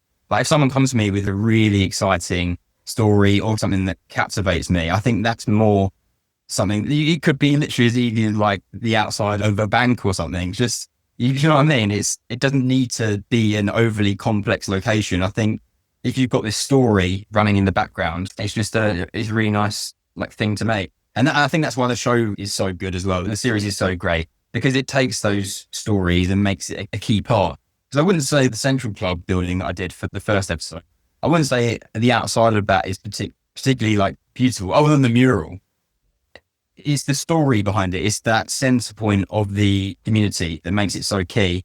And it's Julia, the one who came to me and I built the model for, is her story and her connection to her dad. So yeah, I think the story behind things is so key and is what captivates us. Yeah, I get it. The story, and in the way the program actually gets the backstory of why the person wanted the model built, is actually key to the whole success, I think, of the series. Yeah, exactly. It's just taking something that's really key in their life and giving it back to them because it's been taken away for some reason or other. Mm-hmm. And the fact that we have the ability to do that is almost like a little superpower, isn't it? Oh, very much so. Very much so. Okay, Nevs. The people that have been inspired by the program and that might be picking up a project for the first time, what advice would you give them to keep the hobby fun rather than intimidating? I think it's kind of going back on not getting too caught up in all these different techniques and approaches that sometimes sort of you just plastered with on social media and on YouTube. Just doing your own thing, like having a go with it. If it doesn't work out, it's not the end of the world. You can sort of start things again and redo it. It's a hobby. It's a passion. It's not like I see model making. It's a job, but it's not a job. I'm not working. I'm literally just having fun with it. It's a pleasure to be able to do what I do, and to sort of get overly annoyed or sort of overwhelmed by it all would be, I don't know, just unnecessary because it's just doing what I love. So I think, just take your time with things and just have fun. Just to do your own thing. There's no rush. There's no pressure. If there's a timeline, push the timeline back if you need to. It is what it is. It's like, not the end of the world. If you're listening to any of the modelling podcasts, ours, of course, but things like Just Making Conversation as well, you'll hear a lot of us have these huge projects on the go. I mean, like James Skiffins is building a 1/35th aircraft carrier that's basically like the entire midsection of the ship. We also have what we call like palette cleansers, which tiny builds. You might go to Aldi's middle aisle and pick something up small. Do you have anything like that's just something small that, you know, you've been bogged down by a big project? You just need something small to give you a bit of inspiration. I think I just I sometimes jump from one project to another, and that gives me a bit of variety. So I often find that mid-building one, I'm also doing a bit of CAD design. So a lot of my approach is nowadays very technical based. So I'll design things on CAD, take that away, laser cut, and then the artistic approach comes into it. So I kind of like blend the two a little bit while I'm making one. If I'm a bit fed up, it's a passion, but you can't avoid it sometimes. You need a bit of a break. If you're carving bricks all day, sometimes you need to give yourself a bit of a rest for sanity. So I'll then like sort of merge that with a bit of CAD design just to give it a bit of variety. But in terms of picking up small build, I haven't really done that yet, especially because I mean, with the show and everything, it's been quite intense recently. I just haven't had the chance to do that. But I think I definitely would. Like if I had a bit more time to do that sort of thing, it's great because you can test out different approaches and it's not tied down to a bigger overall model, is it? So that's quite a good approach. Okay. So are you using something like Fusion 360 for your design? I use Autodesk Inventor. So that's what I used when I was at the furniture company. So I've kind of brought those skills through. Mm-hmm. I probably would use a different software if I was used to it, maybe SolidWorks or something like that. Yeah. And I know Lee from the show uses Illustrator for his models and that sort of thing. So I kind of only use it just because it's what works for me. And I like visualizing the overall model before like going out and doing it, and just to make sure everything lines up and that sort of thing. So yeah, just because it works for me, really. Autodesk. Okay, you've mentioned laser cutting a couple of times. You've obviously mentioned 3D printing as well. Which is your preference for actual use? Is it 3D print or is it laser cut? I think definitely laser cut. Yeah, because it's the overall basis of the model. So that's how I get all my dimensions and things to line up really nicely.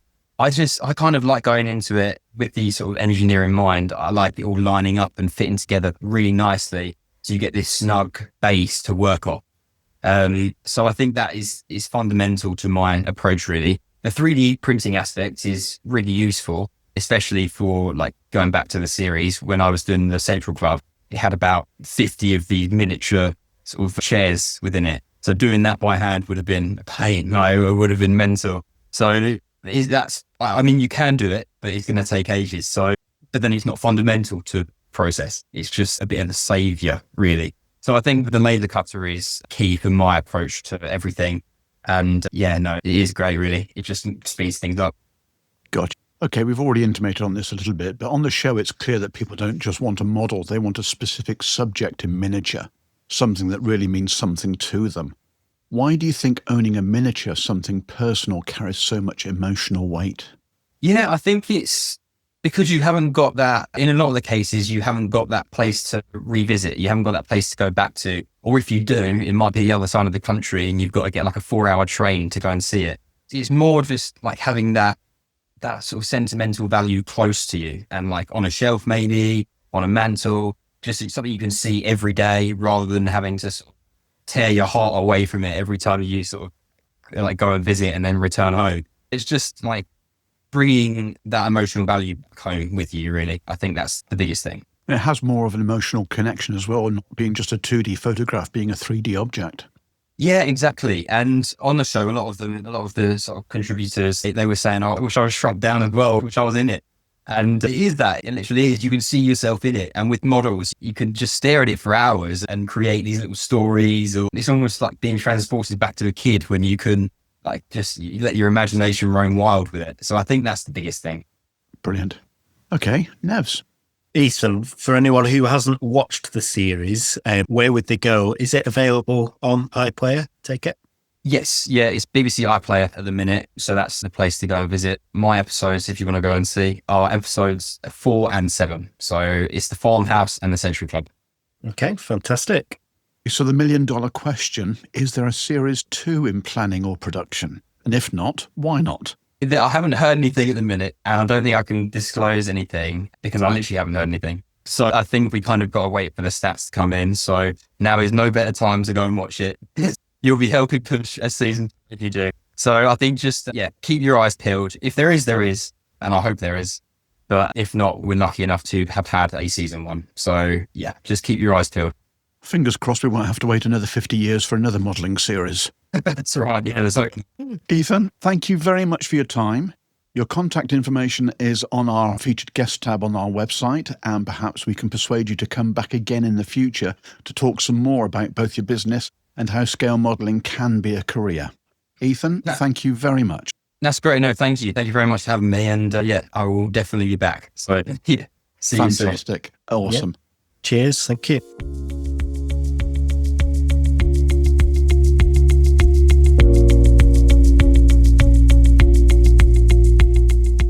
Fishkop Models, elevating scale modeling to an art form. Experience highly detailed 3D printed upgrade parts that bring true authenticity to your builds. Creators of the acclaimed Rolls-Royce Merlin engine set for both the Kotare Spitfire and the Dambusters set for the Border Models Avro Lancaster. For bespoke design and printing, our service is as precise as it is personal, all at a reasonable price. Please take a look at our products on www.fishkopcompany.de. Shipping is available for all of our products worldwide.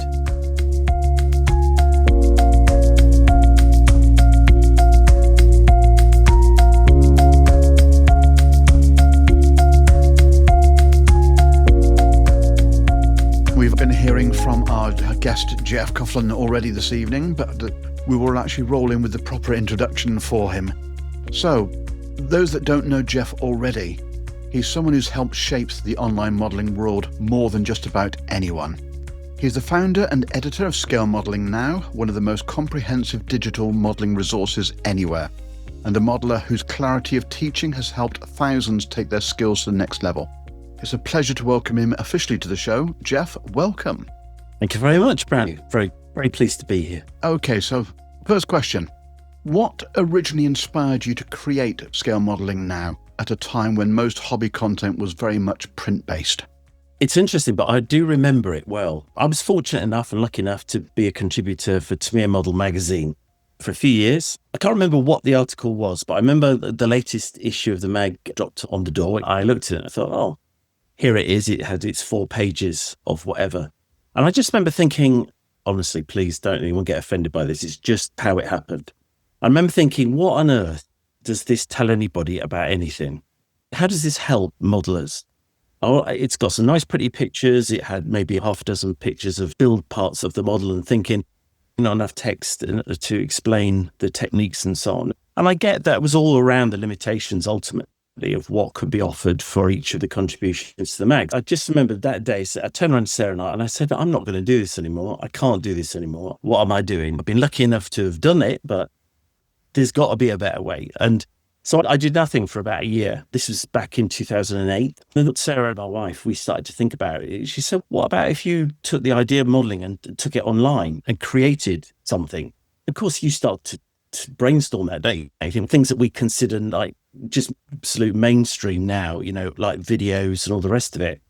Back in 2008 and 9, it wasn't such a big thing for modelling then. And so we thought, look at this. We could have full builds. It wouldn't matter how big the build was. You could give it enough space. You could give it enough room to explain to people and show them all the build-up pictures. And what even better, drop in some short, sharp little videos that showed and demonstrated that technique actually in action. So whilst that's become more mainstream, certainly for all my builds in the last few years, back in the time, the whole thing about there weren't effective phones then that had useful cameras on them or any of that. The whole thing about video had a faulty start, and it was only in recent years with ScaleModellingNow that we have made that a central part of the magazine. Some of the older build techniques don't have videos. Everything we've done in recent years, certainly my contributions, has short, sharp videos to help modelers. There's got to be a better way. And I thought, no, the whole thing is really about trying to demystify this hobby. I've loved it since I was 7 when I started. My gran bought me a Revell Albatross in red plastic in 70s. And when you're 7 years old, that absolutely freaked me out. Quite quickly, the glue and the bits ended up somewhere, but I got an Airfix Spitfire and that kind of transformed it all. So that's how it started. And then we launched it at ScaleModellingNow, the Scale Model World at Telford in 2009. From a walkabout, really, trying to chat to people thinking, what do you think about any of this? Do you think there's anything in it? And I was really encouraged. There were lots of people who said, you should try it, you should do it, go for it. And well, here we are 16 years later and it's still going. And I'm more excited now than I was even then, I think. Fair enough. Okay, Mark. Looking back across your modelling career, Geoff, what would you say has changed the most in the hobby since you first started building? That is a great question. I think without doubt, there's probably a number of things. I think the things that jump out at me are the sheer number of products that are out there that are allegedly there to help you in the process, whether that's the huge number of paint ranges, the huge number of aftermarket accessories, the huge number of tools and stuff. Back in the day, and I know we had a brief chat off air early on, and Spencer raised some great thoughts about back in the day, what did we use and how did we go about it? It was so simple. It was umbral paint, or maybe one of the little glass bottles of paint and brushes. There was never an airbrush. I mean, what's one of those? Compressor, you're having a laugh. I mean, what these things to us modelers hadn't really even been invented. So it was all very, what I would call agricultural. But that's what's changed, particularly at scale model world at Telford, where I love the 2 days because I can't speak on Monday. Voice is gone because you spent in 2 days just answering people's questions and chatting, which I love. So many of the people I chat to are coming back to the hobby. They're coming back having ditched it, gone to university, got married, whatever, kids have grown up, and now they're thinking about coming back into it again. They said, honestly, that people, this is probably too strong a word for it, but they're almost sort of they've got this kind of glazed shock expression on their face, having walked around Telford thinking, holy crap, what happened to the hobby that I thought I knew? I've come back and look at it. Look at all this stuff. God, where do I start? It's things that I've just taken for granted for years, and you just do. Yeah. I think people don't know this stuff. They don't know how to do it. They want help. They want support with it.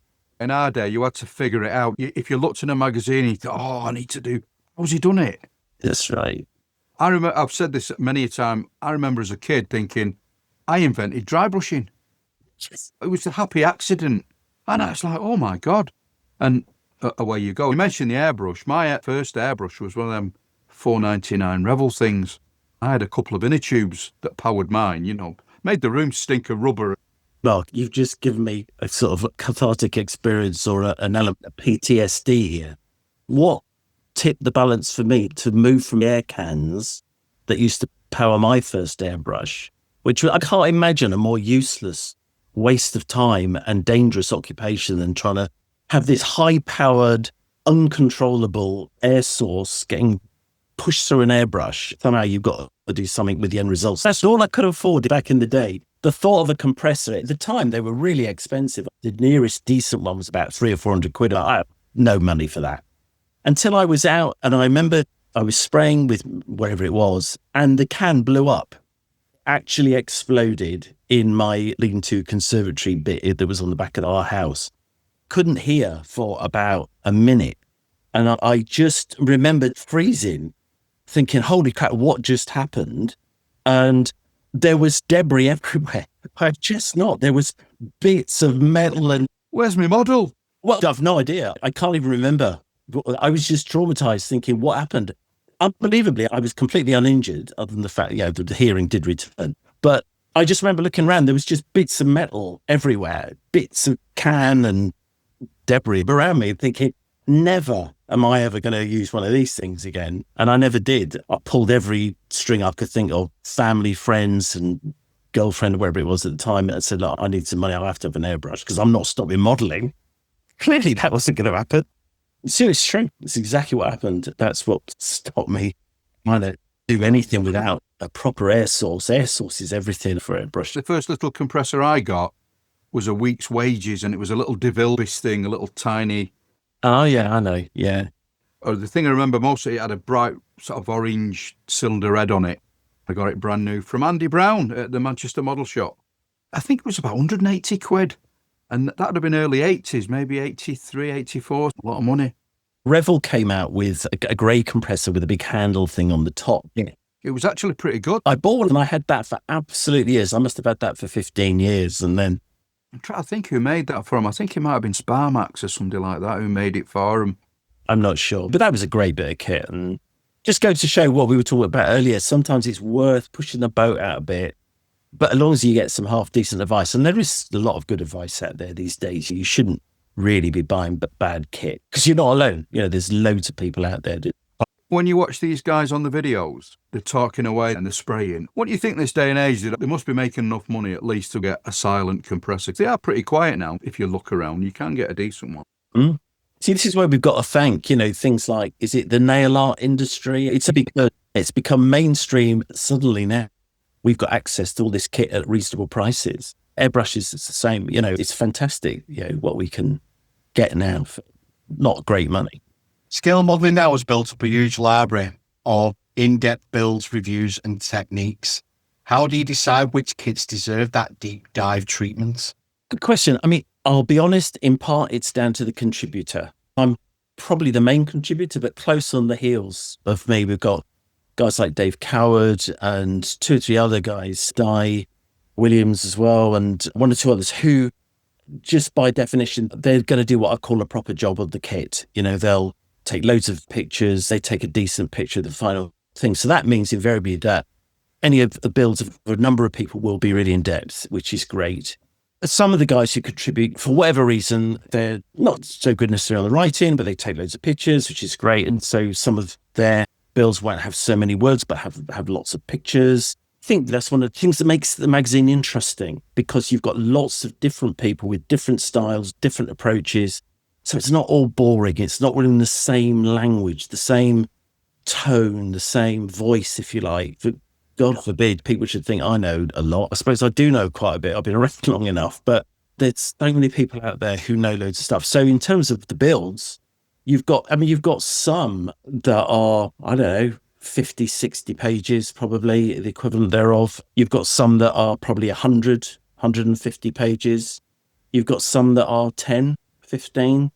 I think ages ago that we reckon the average was about 26 pages of A4 for a typical build, just to give us a rough ballpark, but you've got everything around that. The other nice thing is that as time's gone on, we've got really encouraged subscribers to send in their own models. So the subscribers gallery is exciting, because sometimes people just like to take pictures of things they've done that they like, and they give me a paragraph and we whack that in as well into the gallery. And that's nice for people to see their work. I think that's really important. It's not just me. I would have done it. If I couldn't get support for it, it would never happened. But there's about 10 regular contributors and 15 irregular contributors, which is 5. So when you open up a new kit for Scale Modelling Now, what's the first thing you look for? That instant teller, what the build's going to be like? So speaking personally, for ones that I might be looking at, it's interesting because I'm doing a book on the FX Jaguar just at the minute. And it made me think of that very question. I thought, well, okay, so what's the process then? So you open the kit. So immediately what I have to do is to decide, okay, so what do I want this to look like? What's the basic quality like? What are the sprues like? Am I going to have to do loads of cleaning up? What's the surface detail like? Quickly, you get over that, because you can tell pretty much when you look at the quality of the parts, at least in theory, who the manufacturer is. You've got a strong idea as to how that's going to go. So if it's to me, it's 99% going to be fine. Zucchimura, it's going to be fine. But Edward, to be fair, their kits are very good. Don't get me started on the decals, but the kits are good. And so then it's about, okay, what do I want this to look like? Where can I get some good reference for it? So I trawl the net, get loads of pictures, download the pictures that are close to the one I want to build. Can I get the decals for it? Are they in the box? Happy days. If they're not, then get hold of those. I'm not a great one for throwing loads of aftermarket everything. I think that's a real mistake. I'm at one of the famous sites on Facebook that does lots of auction of kits and stuff. It's really interesting to see how many lots come up there that you've got the kit and everything on the planet that was ever produced for that kit that's being sold. And I think sometimes that's the danger, is that we feel that we might have to get everything for it. I just don't believe that. I think you have to look at the kit, what's in it. So I absolutely do that. I go and look at, right, is this a decent seat? If it is, great. Even better if it hasn't got a seat harness, because it's being an aircraft, I can get some Edward pre-painted harnesses. There's nothing that can beat that, really. I can't see, or that's fine. So why waste money on stuff you don't need? I've got that absolute picture in my head about what I want the finished model to look like. Everything that happens after that moment is about trying to bring that about in the layer after layer after layer approach, build which sub-assemblies, which bits can I leave off, and so on. I've had loads of conversations with people at Telford this year. Guys who said, I said, what are you building? What have you finished? Well, I haven't finished anything. I've got about 20 that I'm building. And I said, why haven't you finished it? What's the problem? Can't decide how I want to finish. There's the problem, isn't it? Some people start a project and you don't know what the finished goal is going to be. That's a bit like saying, right, I'm going out in the car. Where am I off to? I haven't got a clue where I'm going and wondering why you haven't got there. I just don't get it. Sometimes it's almost out of the box. Other times I think, well, actually, no, a couple of little enhancements would be quite nice. And then sometimes you think, well, I'm just going to throw everything at this because you just think, I fancy that. But you can get paralyzed, I think, into just not doing stuff because we get overawed by the whole task ahead of us. And I think that's such a shame because we've got to have fun, got to come back to the fun bit of it. Right, moving on then. Spencer. Hi, Geoff. Hi, Spence. Good to see you. Yeah, you too. Good to actually hear a conversation around you because normally I say, hello, Geoff, on the Friday, goodbye, Geoff, on the Sunday, and that's pretty much the sum total of it. Anybody listening to this knows that you speak clearly, concisely, and that you've always taught very well. What's one technique that you think within the hobby is regularly overcomplicated? Oh, weathering, without a doubt. I think that is massive. I've never seen so many products and other things which have got their place, and as I probably haven't said so much yet, but I want to make it really clear. The only person that needs to be happy with that model is you. It doesn't matter what anybody else on the planet thinks about it. And I think that's true for me and what I do as much as it is for anybody else, wherever you are. I've massively got into pastel weathering in recent years because I think the more I've worked on it and played with it, it's incredibly versatile and much underrated as a technique. You can create a really great result with, not having to use, tons of washes, tons of chipping, tons of other weathering products and so on. And that might be fine. And it depends what you're doing. But if you like to do, then do it. I am never going to say to somebody, don't do stuff. I think that's the one that's probably overcomplicated because, again, I come back to that original plan that I was talking about a minute ago. For instance, I'm just about to set off on the journey to build this for this book. I'm looking at all these pictures of Jaguars, Germany-based ones and so on. I'm thinking, okay, actually not that weathered, really. Not from the late 1970s, early 1980s, from what I can see. We're not talking Gulf War. We're not talking Operation Granby. We're talking about in that 4 or 5 years that Jags were based in Germany. What did they look like? And quite interesting, that immediately then shouts to me, right, well, forget all the oil washes and stuff. That's not going to be necessary here. And immediately I'm giving myself a break there thinking, great, well, that's going to take some stuff away. But what I do notice is things like the waxy finish. I noticed that, there is a little bit of streaking here and there, but mostly they're the wraparound schemes is one of those I'm going to look at. This is good. It's not going to need a huge amount. And therefore, that's what I want to produce. So I think the danger is that people feel they have to do things. And that's the thing I struggle with in this hobby. People say, never like that. Oh, please, give me a break. At the times I've heard that, people say that, they were more this or they were that. They were nothing. Which aircraft, which date, which time, which place, which theatre, then you'll get a sense of what was typical at the time, what was going on at the time, what did they look like around then. And then, ideally, can you find a picture of the thing you're trying to create, which is nice? I can't find one of the exact aircraft I'm looking for, but I found one of 2 other squadrons that were there at the same time.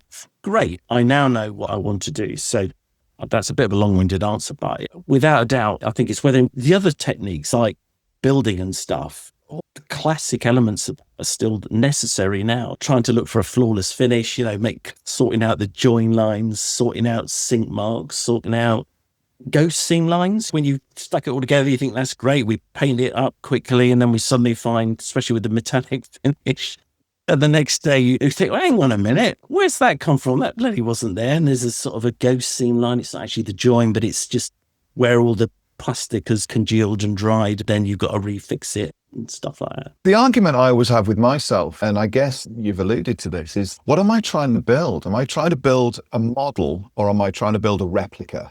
The two things are fundamentally different from each other. I can build a model that looks attractive as a miniature, an artifact.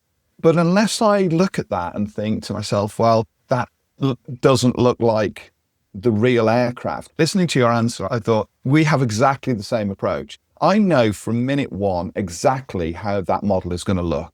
I pick colour scheme, markings, loadouts, the weathering, everything. So I can picture it finished. I know, and I never deviate from that.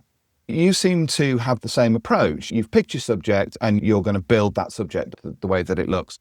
Yeah, because I think the reality there, absolutely, because I think the simple fact is, it's only you who have to be happy with the end result. And I'll keep coming back to that, because at the end of the day, somebody else might look at some of my models and think, that's too clean. Or they'll look at that and think, nah, you've overdone that. I don't care. Sorry, mate. It doesn't bother me what anybody thinks. At the end of the day, I'm either happy or I'm not. Quite often I'm not necessarily happy with it. But by and large, I am, because it does end up the way I wanted it to. I try really hard to work on my skills to make sure that if I didn't do that bit particularly well this time, then next time it will be better than it was this time. So all the time I'm trying to get better. This is why I think this whole learning curve is just endless. You never get there. You never become that. I don't know. It doesn't interest me to be considered a great modeler or anything like that. I'm not interested in anything like that. I don't think I am. But I think I can do a decent job. I think I can produce something that I'm happy with. If other people can share in that and they also like it, and I'll be honest, this is why I love the shows, because you stick your models out there. People say nice things about them. I remember the Western Wessex man who came around at Telford and said, oh, I used to work on these. And I said, honestly, mate, can I just stop you there? Please don't say any more. Honestly. You'll have your view about what you think should be on this model, but I think FX have done a decent job with this. It's a 72nd scale Wessex. It looks like a Wessex. I'm happy with it. And he just went straight into but that. I said, no. Honestly, mate, please, I don't want to hear it. It's not a discussion I'm going to have with you. And I'm certainly not going to fall out with you. Really like talking to you, but don't tell me about all the things it isn't. It's my model and I like it. So I'm sorry that you don't, But you'll always get some of that, but I don't care. It's somebody else's issue. It's certainly not mine, because I'm happy. Yeah, absolutely. You mentioned earlier about the ghost seams, which brings up another interesting kind of question, I guess. What techniques do modelers underestimate that they feel are simple, but maybe don't always get right during a build? I honestly think it's what I would now consider the basics. It's things like join lines. It's things like classics of, like, you paint the canopy, for instance, just to stick with aircraft. And I do apologize for all those people who don't build aircraft or it's not their thing. But, I'll talk about something I sort of know about because I do it. Not doing everything to the canopy that you do to the rest of the airframe. Time and time again, you look at a finished model, and I only do it like in a competition where I think it's fair game, or someone says, look, would you judge this or whatever? And I think, you haven't done the same to the canopy. People have sprayed the interior colour first from the outside, which is fine, and then the top colour, but they haven't primed the model, they haven't primed the canopy as well. You get a transparent canopy almost, and it doesn't fit with the rest of the airframe. Little things like that are easily doable if planned. I just set everything up so that when I come to put in the primer on, I can prime the canopy at exactly the same time I can prime the rest of the airframe, so that it's not a big deal. I mean, I hate masking canopies. Who doesn't? If I could just get over that. And this is why it's great every now and again you come across some nice masks, but then it galls me to spend money on a masking set. I just think I must be a miserable git or a cheapskate or something. We go back to the tools, buying expensive tools. I think buying masking sets is an absolute godsend. It is. But a great example of that is that you don't have to buy it for simple things. What kills me is people spend money on a canopy and you mask a bloody phantom cockpit or some canopy or something, or anything else that there isn't that much glazing, and thin strips of Tamiya tape with a new scalpel blade will absolutely get it sorted and it'll be perfect. Why would I waste £2 on a masking set when I could just do that? However... Yeah, but you would on a Lysander. I was just going to say, they've obviously twigged that one because they produced the masking set for that Lysander. I thought, clever move. I remember back in the day with the Tamiya did a Betty, Japanese twin engine thing. And it's just covered in glass, like greenhouse, or an HE111. No, what? Absolutely. Find me the masking set. If you do your own, what do you use? Do you use Kabuki or do you use the foil? Tamiya masking tape. There is only one masking tape in my world, and it's Tamiya tape. So, clean bit of matte, new scalpel blade, cut it into lots of nice thin strips. The great thing is the thinner the yellow tape you cut, you can bend it beautifully. It does the front windscreen of a Phantom perfectly. It just bends all the way around and chop another little bit into little bits that just fill in the bit that needs. So do you do small bits around the frame and then infill? Yeah, exactly. Frame first and then... Damn it, that's where I'm going wrong. I even do corners, little squares where the cockpit comes down and chop a corner off. That's it, yeah. I mean, that can work, but the strips are quite nice because if you go right into the corner, the new blade, I'd use a 10A, a scalpel blade, the 10A Swan Morton one. It's great. It's nice and pointy. It gets straight into the angle, so you can use straight lines all the way around, which is a treat. I've just done the Azure Elise. That's all painted up. I was watching Jen Wright, and she uses the foil. I thought, oh, give it a whirl. It was pretty good, actually. It was really nice. You know, like sometimes when you're cutting around the framework, you don't always press hard enough or you get into the corners and then you pull a bit off. But with the foil, it was really easy to do. Yeah, I mean... I've not got it off yet. I don't know how good it's going to be, but... You can even do that. Sometimes with tomato, I do the same thing, just with a cocktail stick. Just get a section, put it over the bit you want to. All primed up. And just cut around with the new scalpel blade. But of course, you've got to make sure that you're right in the angle because you can easily cock it up and put a line across the pane or something, which is irretrievable. So somebody once said to me, that's not for the faint-hearted. I said, no, it isn't. I don't often do it. I won't do it unless I absolutely have to. But I know people who do, so. I've done that and I've cocked it up. Yeah, and so have I done that. Because we're idiots and we never learn. And you're even doing it thinking, I'm going to cock this up if I do, and then I've done it. They do say that you shouldn't think about the negative. It's a bit like saying to somebody, watch your step there, because sure enough, you say that and they fall over. Apparently our brains register the negative element and then go on to do it, which is an interesting bit of psychology. So.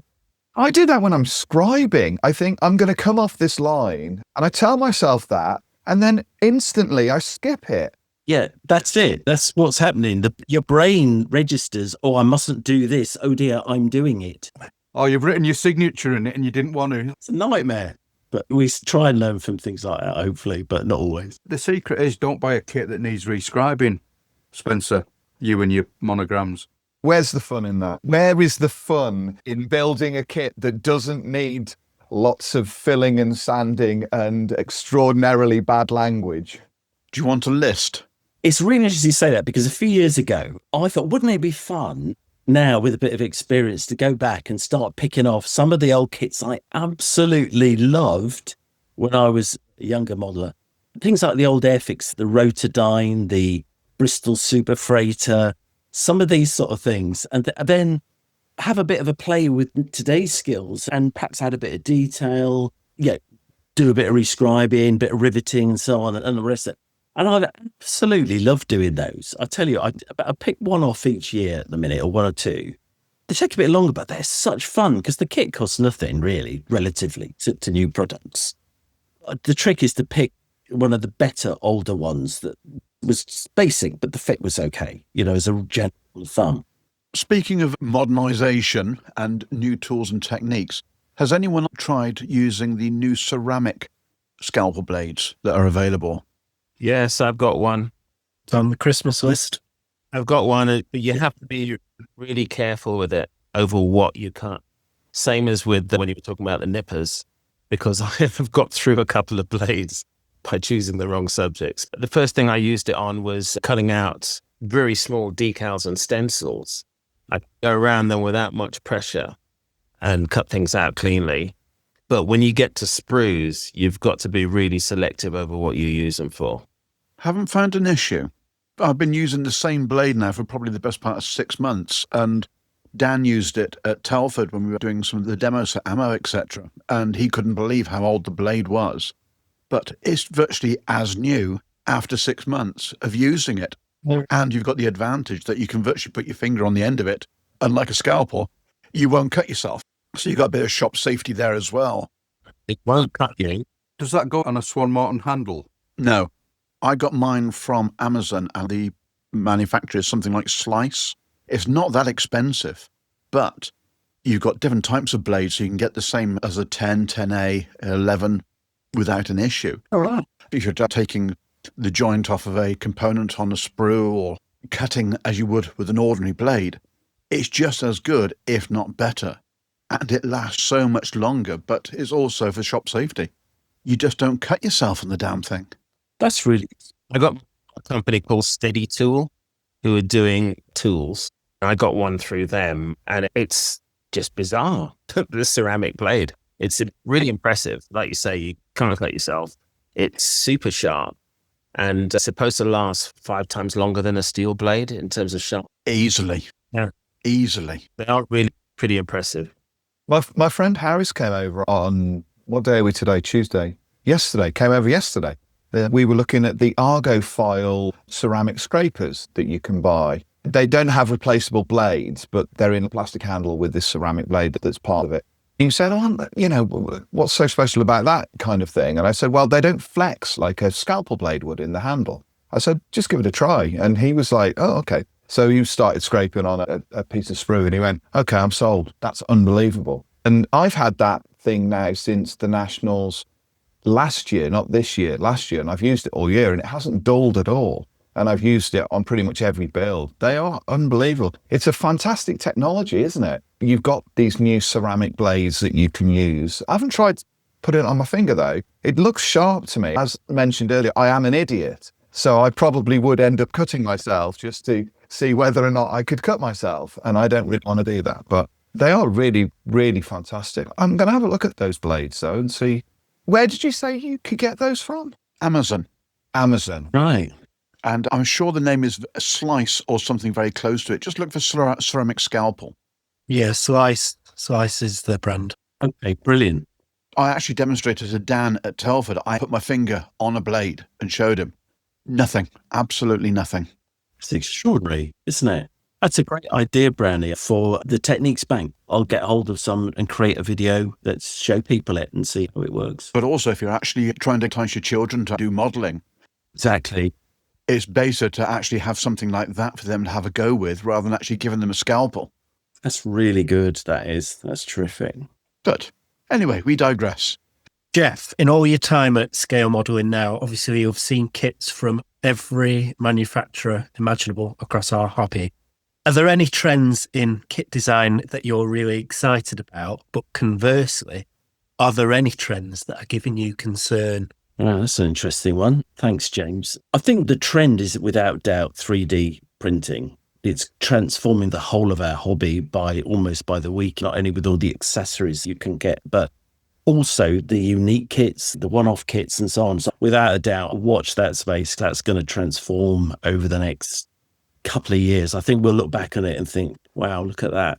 3D printing will become more mainstream for people. I've got friends who've got nothing to do with modelling at all who have bought them and produced all sorts of interesting things. I suspect that will be the biggie for me. And the fact that some manufacturers are including parts in their straightforward injection moulded kits is great. Talked about that 4-art HMS Coventry ship that I'm going to have a play with this year as a challenge to do something I'm not comfortable with. It's great that you've got these beautiful details. I talked about the FX Jaguar. The one thing that kit's lacking, of course, is the complicated undercarriage legs that have got all the hydraulic lines and stuff that are very obvious to me. Inside the armour, produced some beautiful undercarriage legs that have all of that moulded on. And that, for me, will transform. So I'm going to try those in the one I'm building for the book to see how they go. The seat's worth getting as well, Geoff. The seat's amazing. Yeah, got the seat. Yeah. And the cans, brilliant. Yeah, got the cans. Yeah. There's some great stuff out there. Also, the intakes that matter as a scale, which Chris now produces in the UK for the American manufacturer, they are worth getting as well, the seamless intakes. Yeah, I saw those. Although one of the things I do like aircraft modelling, particularly jet aircraft modelling, is if there's ever an issue with intakes, I can't imagine a set of intakes I've ever bought for a kit. I'll just add a full guard and I haven't got the cost or any of that crap.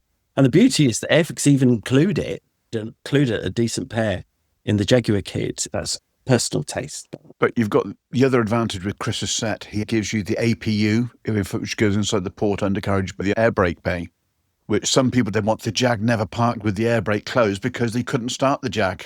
That's a great point you've made right there, Brownie, about just going back to that plan we were talking about at the beginning. That you will see in those pictures, because every picture you see of a Jag parked, the air brakes are deployed, they drop out. And so Therefore, that becomes more relevant in my world. You need that little APU thing in there. But as you say, you get it in one of those sets, which is great, which is nice. But the other thing to think about is the colour scheme, the wraparound was a matte finish. But the exhaust stains used to cause havoc. The squadron always wanted clean aircraft rather than dirty. So the satin finish that the aircraft had was caused by the engineers going around with rags with WD-40 on, actually wiping down the matte camouflage. That's where you got your satin finish from, is literally it's oil on top of the matte paint. See, that's really interesting, isn't it? Because, yeah, that's very apparent in the pictures, is that kind of, that's what I call that kind of waxy satin finish. Yeah. It's WD-40. Yeah, see, Phantoms, which I love, obviously, because I just do, they're much the same again. Certainly the British ones were, when you look at a lot of those, they also have this kind of waxy look to them. And that's great, because you think, oh, okay, well, I've got to do something with that. And, you know, so I'll create that at the end. And it's quite nice because you can often achieve that finish with buffers. But because I almost exclusively do like to put decals onto a gloss finish and then seal it in with another coat of gloss varnish, you need some sort of matte varnish. And I find matte over a high gloss finish, matte varnish over a high gloss finish will often give you that really nice, gentle, satiny, waxy look, which is great. Not always, but often. One of the other things that seems, I know you talked about the 3D printed part. There's a lot of interest in 3D decals as well. So a few of these guys know I want to do a little group of Heinkel 111s, and there's a few kits out there now for the, obviously, as you know, they're very glass nose. You can see all the insides.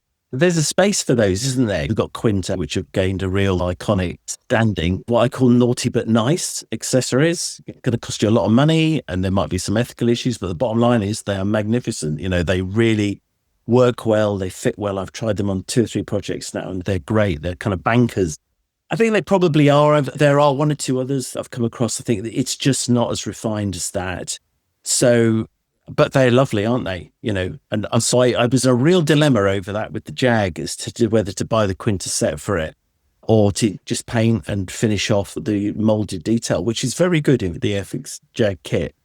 But I've decided to buy the Quinta set, so I'm going to scrape it all off and put that on. Have you been saving up then?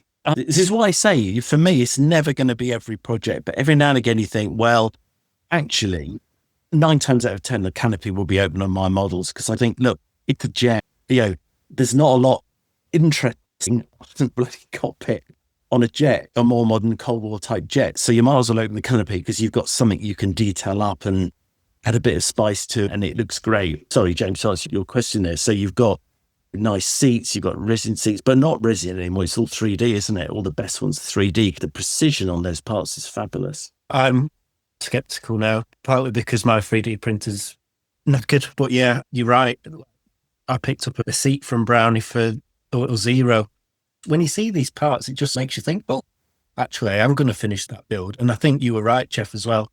You know, for Heinkels, I want to do 4 of them, and they're going to be different manufacturers and different quality of kit. You'll think, well, actually, this next one, I'm going to put all the bells and whistles on. I'm going to put the 3D decals. But the other one, I'm going to build pretty much out of the box. Absolutely. Yeah, because the way you're thinking there, I'm thinking, I bought 2 more Jags. And I thought, there's so many different schemes you could do for that. We could do an Overseas Air Force. We could do another one. I've already done a Desert Storm one for scale modeling. So this one that'll go in the book won't be in there, but it'll be separate again. So it'd be nice to have a little collection there. Like you've got with your Heinkels, you could have maybe 3 or 4 Jags in the stand or something. It look quite nice.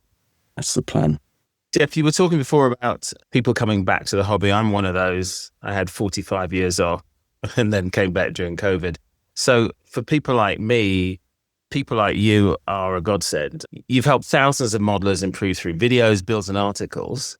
What's the most rewarding piece of feedback or success story that you've ever received?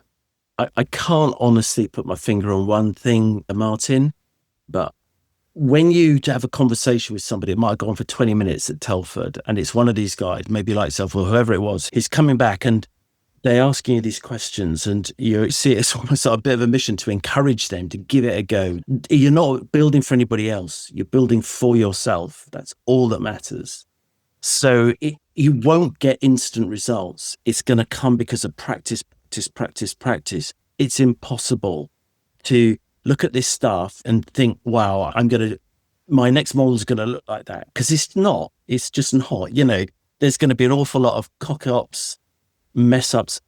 But as I said, I do genuinely believe that something like scale modeling now, where you've got a techniques bank you can go to and look up any technique, and there must be hundreds more that we could put in there, and I always want to include as much as we can in there. It's going to give you a starter for 10. It's going to give you the help that says, look, this is a way you could try it. That works. It's not the only way, but it's a way. So why not give it a crack? And seeing people go away, and what you can just see in their face that they're optimistic that they could do it. That's worth $1 million to me. I just love that.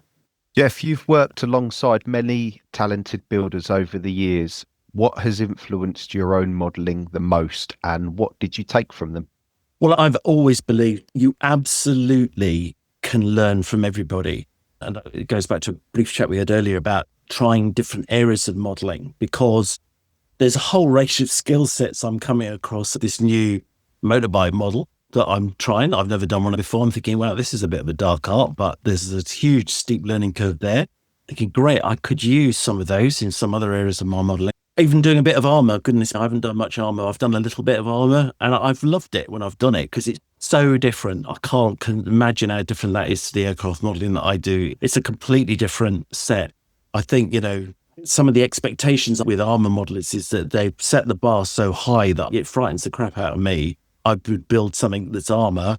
I can feel almost like this kind of rivet counting maelstrom arriving to basically rip it up and throw it in the bin. And that's completely unwarranted. But there's just something about, you know, get the joy of thinking, well, I don't care what anybody else thinks. And if I'm happy with it, great. But I will learn stuff from doing that little ferret tank or whatever, which I thought was a great little, it's an armour car, isn't it? Airfix release.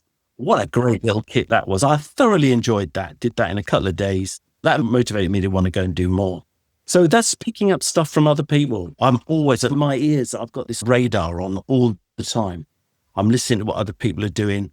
I think there's a more, I don't want to say highfalutin, but more personally, I think this past year, I've got into more the philosophy of why we do what we do, and almost the philosophical approach. I saw your stuff in person in the real world at Lincoln, and then I saw it at Telford. And I did say to Brownie, I said, Geoff does very clean, very precise, and you don't overdo the weathering. Your builds speak for themselves in the way that you do it. It's interesting that Spencer is now doing this almost back to basics, very clean, very precise painting style. Spence, would you say that's more of a Tamiya way, the sort of Tamiya box style? Yeah, I guess so. If anything, I think it's more the Hasegawa way. Back in the day, I remember having a Hasegawa catalogue back in the early 80s, and I was taken by the cleanliness of their models. And then I went to Nuremberg, and they'd actually got a stand there. In the glass cases were models that had obviously been used as part of the box art. I was really taken by them. And I feel like I've split my brain in two, because I really like models that are nicely weathered. Martin and I were both in Eindhoven at Scale Model Challenge. The vast majority of models on display there are heavily weathered, and they've pushed that to an art form. We go back to the art that Geoff mentioned earlier. But equally, I like to see a model that's completely precise, that's almost flawless in its approach. And I can get as much from a model that has been built perfectly, where all the panel lines are just defined and that's it, there's no other surface effects on there, as I can from seeing something that's got prototypical weathering patterns. I think it's because I cross-pollinate over different genres. I do cars, bikes, aircraft, armour, dioramas, the whole shooting match. And my thought processes are different for each of those models. I don't build aircraft in the same way I build armour. Armour is very much a flight of fantasy, if you like, where I'll build a piece of armour the way that I think it should look and the way that pleases me in terms of weathering. Basically, I'm creating science fiction, I believe, when I'm building a piece of armour. The model is mired in science because it's a real thing, but it's a fiction because I put weathering on it that didn't exist in the real world. I put stowage on that probably didn't appear on the real vehicle. Figures don't look the same as the real crew. Whereas an aircraft model, I'm happy to go down a route where I'm picking a but I like the aircraft to very much like Geoff. I think we have very similar approaches to this. I don't like my aircraft to look overly weathered because it takes away from the colours, the markings and the shape. Something I've always found almost borderline offensive, really, is if somebody looks at one of my aircraft models I've spent hours building and the first thing they say is I like the weathering, I almost feel like picking it up and throwing it in the bin because I think, well, what about the other bits? What about the construction? What about the paint finish? I was very much like that. But I guess it is certainly, I mean, to me, maybe a good example of that because their aircraft models are built in a very different style to their armour models. The armour models are weathered, aren't they? The aircraft models aren't. They're almost picture. But it just doesn't this just come back to it is what you want it to be? At the end of the day, if you like it, happy days.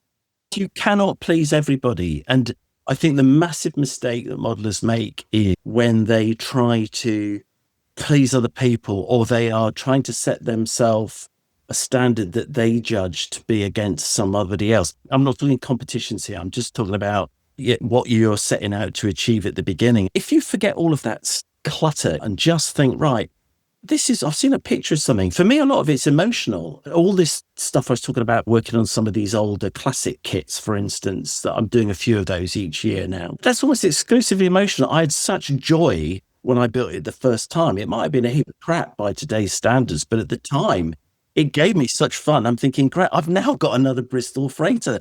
I might not fly it round to my mate's house with the dinky cars in it, unload, go on holiday. I can fill up with his dinky cars and come back to my house. Okay, we might not do that anymore. I think that's a really good point about it being emotional. The reason why I built the Century series of models, it was an emotional connection I had to these kits that I basically attempted when I was a kid, made a complete hash of, and felt that I needed to return to them. And I did feel quite emotional about that. I mean, I feel genuinely quite emotional about the hobby. I found myself rereading old Scale Models magazines from 83, 84 and everything. There are authors in there who are no longer with us. Geoff Prentice is no longer with us. Roger Chesno is no longer with us. Chris Ellis is no longer with us, although he was in Airfix magazine. I put myself in the position of thinking about these people and how they approached their hobby and what did they do differently to what I'm doing today when they were at home at their workbenches or whatever. And I do find maybe that's an age thing. Maybe we're sort of getting old and we want to rekindle youth or something. I don't know. But I do find that I'm becoming more and more emotionally attached to these older kits. The newer ones almost don't really interest me that much. I say this as a professional that does this for a living. If somebody was to say to me, what would you rather build, an old, a monogram F106 or to me as brand new F14D, I'd go the F106 because I have a connection to that. The other one is just ammunition that I need to expend to do the job that I do, whereas the F106 would be something I would pick. Those two things are obviously very different. But again, I think for me, what I love about all of that is that actually it's quite a challenge picking on some of these older kits. And it just gives me a chance, to be honest, with some of the more modern kits, there's not much scratch building to be done. But it's quite fun to get out some strip and do some internal framing and a bit of plastic card. The cockpit hasn't got a floor or a seat. I remember one of the little things I did was a little de Havilland Heron that Airfix did. I mean, back in the day, it was a lovely looking classic aircraft. It's got no interior. So I thought, okay, what do I see in any of the pictures? There was one that was still knocking about the circuit in Jersey Airways marking. And all I could see from any angle was the red headrests or the covers on the headrests in the seats in the cabin. So I thought, brilliant, put in a bit of plastic card for the floor, get some little squares of balsa wood, cut them up and make some little noddy seats, but just paint the headrests red. Did I do that? No, I actually got some metal foil and made some little sort of headrest covers. And honestly, it took no time, but it was such fun to do. That's the first thing people comment on it when they look at the model. They say, oh, look, you've detailed the interior. No, I haven't. I'll pull the right flanker in. You won't want to see what's in there, but it doesn't matter. There is a seat where there's supposed to be a seat. I ain't bothered with the ones on the outside by the windows. What's the point? The ones on the inside, you can't see them. That's an attitude I can buy into, Geoff. If you can't see it, why bother? A general rule of thumb, if you can't see it, what's the point? Why would I waste time on it? I think that's such an important thing to get across to people, that you shouldn't ever compare yourself to another model maker. We're all on the same path. We're just in different places on there. And I think it can be so debilitating to look at somebody's work and think, I'm never going to get to that point. That person who's at that point probably thought the same thing years back, and they've just enjoyed the journey. It's true. And I always remember there was a Hornchurch model show, the 2-day show they used to have. It's Southern Expo, I think they used to call it, down there. I remember it must have been at least 30 years ago.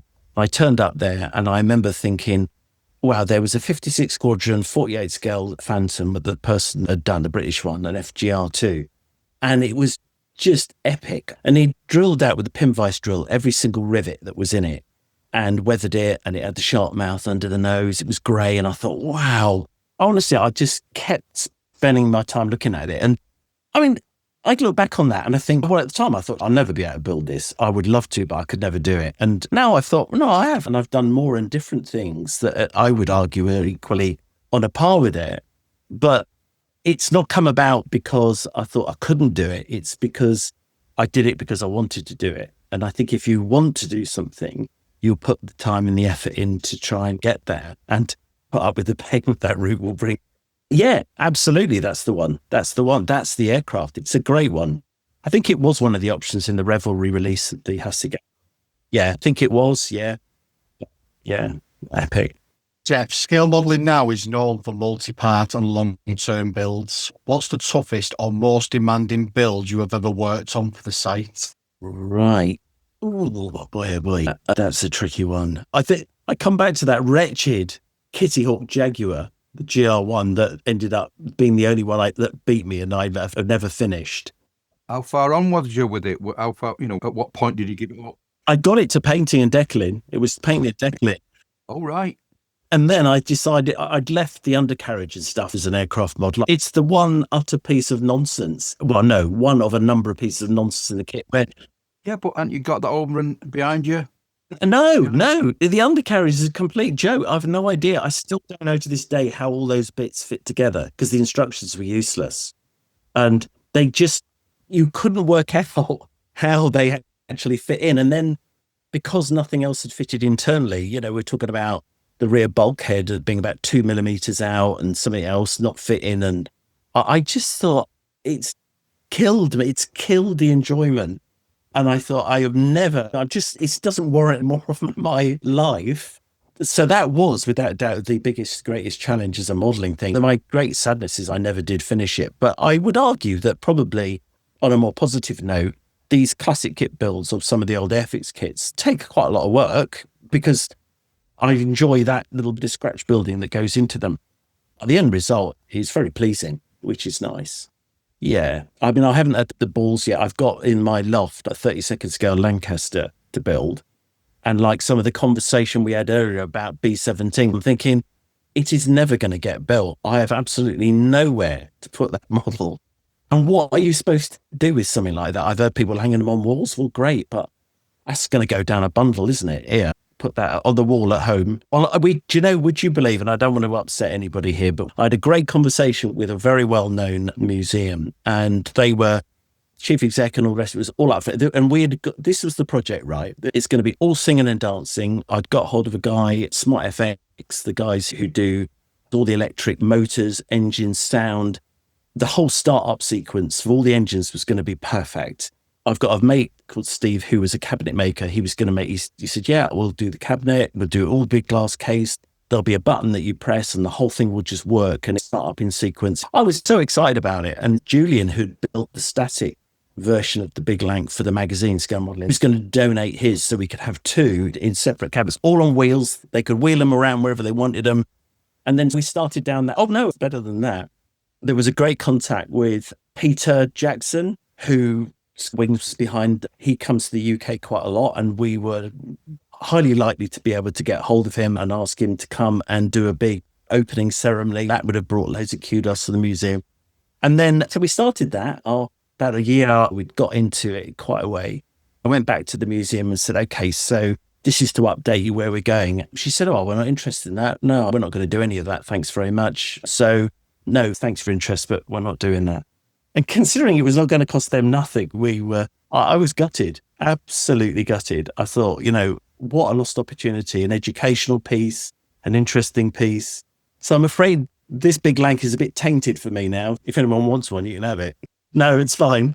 I think we alluded to this earlier on, but we'll maybe expand on this. The hobby's undergoing a generational shift with new tech, resin printers, YouTube creators, and digital workflows. What innovation do you think will define the next decade of the hobby? I do believe it's definitely the whole 3D thing. I think it's going to transform everything. It might even be that mainstream injection molded kits moves towards 3D printing. I think that over the next decade, I think it will get to a point where basically you'll buy whatever a download for the kit you want and you print it and you'll produce the kit. I think that's where it's likely to go in 10 years, which is extraordinary when you think about it. Technology is moving along so quickly and getting better very quickly that I think that's the thing that's going to change everything. The manufacturers are going to have to rethink, I think, how they do stuff.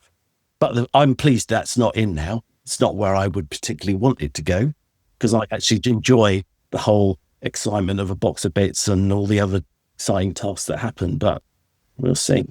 Do you think that's going to have an impact on standards within the hobby? Because one of the upside of 3D printing is that there's a huge amount of detail on all of these parts. The downside to 3D printing is that there's a huge amount of detail on all of these parts that have got painted.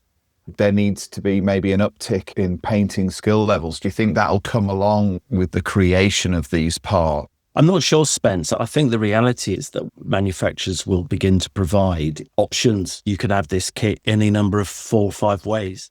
You can have a detail one, you can have a basic one, you can have a middling range one. And, I don't fully understand the technology about that, but I suspect that's where it will go. I think because they won't have to produce tons of stock, what they do is find a way of you producing it on your own printer, and you'll have the technology to be able to do that. And I think that's where it's going to go.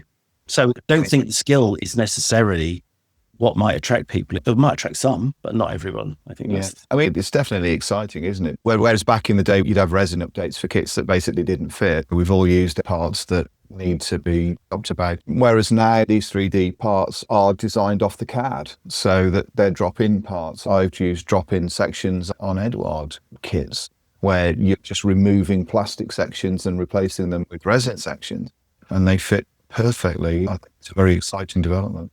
Every year, the models just seem to get better and better. And the modelers, when you think, how good can they have? What's the end result? What's it going to end up like in another 10 years? What's modelling going to look like then? What kind of things are we going to be putting out? Take a look at the new Dragon BF109 that's come out in 1/48, which is slip molded. You're looking at around 8 components to make the whole kit. So you've got no spine joint. You've got very minimal butt joints that you've actually got to worry about. They even supply decals in the kit that you don't even have to paint the kit now. The whole thing, the whole colour scheme, plus the camouflage on top, is all provided by decal. It's a case of where does it stop? Are they trying to replicate the Gundam style of modelling where it's very slipped together, you put it together in a very short space of time and you've got a representation that is actually sat on the table and with minimal effort? Or are they trying to actually improve the quality of the build before you get to the painting stage, so you have the option of the decals or just painting? Good point. Yeah. All big innovations, aren't they? Yes, very much. One of the themes we've touched on tonight is motivation. What keeps you motivated to keep building, to keep writing on these subjects, to keep teaching others the skills that you've learned along the way? Having fun, enjoying it. It's the number one reason I do it. It has always been and always will be. The day it ceases to be fun will be the day I'll do something else. It's so many different things to different people. The beauty of our hobby is that it can be absolutely what you want it to be for you. Whoever you are, whatever level you are, whatever age you are, whatever skill level you are. And that makes it massively attractive. So it means that I will always have challenges, something else I could try, something else I've not done before. And I've talked about some of those already tonight. There's never an excuse to be in a rut. Always an opportunity to try something different. Just enjoy it. Do you actually have any other interests? I know, like Spencer does his drumming and he likes his football and sport. Yeah. I mean, I love walking. Sarah and I go walking quite a bit. I love photography, do a lot of photography on and off. It's interesting because I've always enjoyed the writing, but it was only in recent years that the books have come along. And I've just found that what's interesting about that is the research behind some of these things and the stories behind some of these things. And that is a really interesting element to the whole thing. Like, I love reading. I do like real books, and that's good. But factual books, I love reading factual. I'm not a great one for fiction, but that's another story. Yeah, we talked about beginners a little while ago and people getting back into the hobby. We've seen huge changes and improvements. But if someone came up to you as a beginner and they had, say, £50 to spend, what would you tell them to buy and why? You're getting some good questions tonight, mate. Yeah, good questions.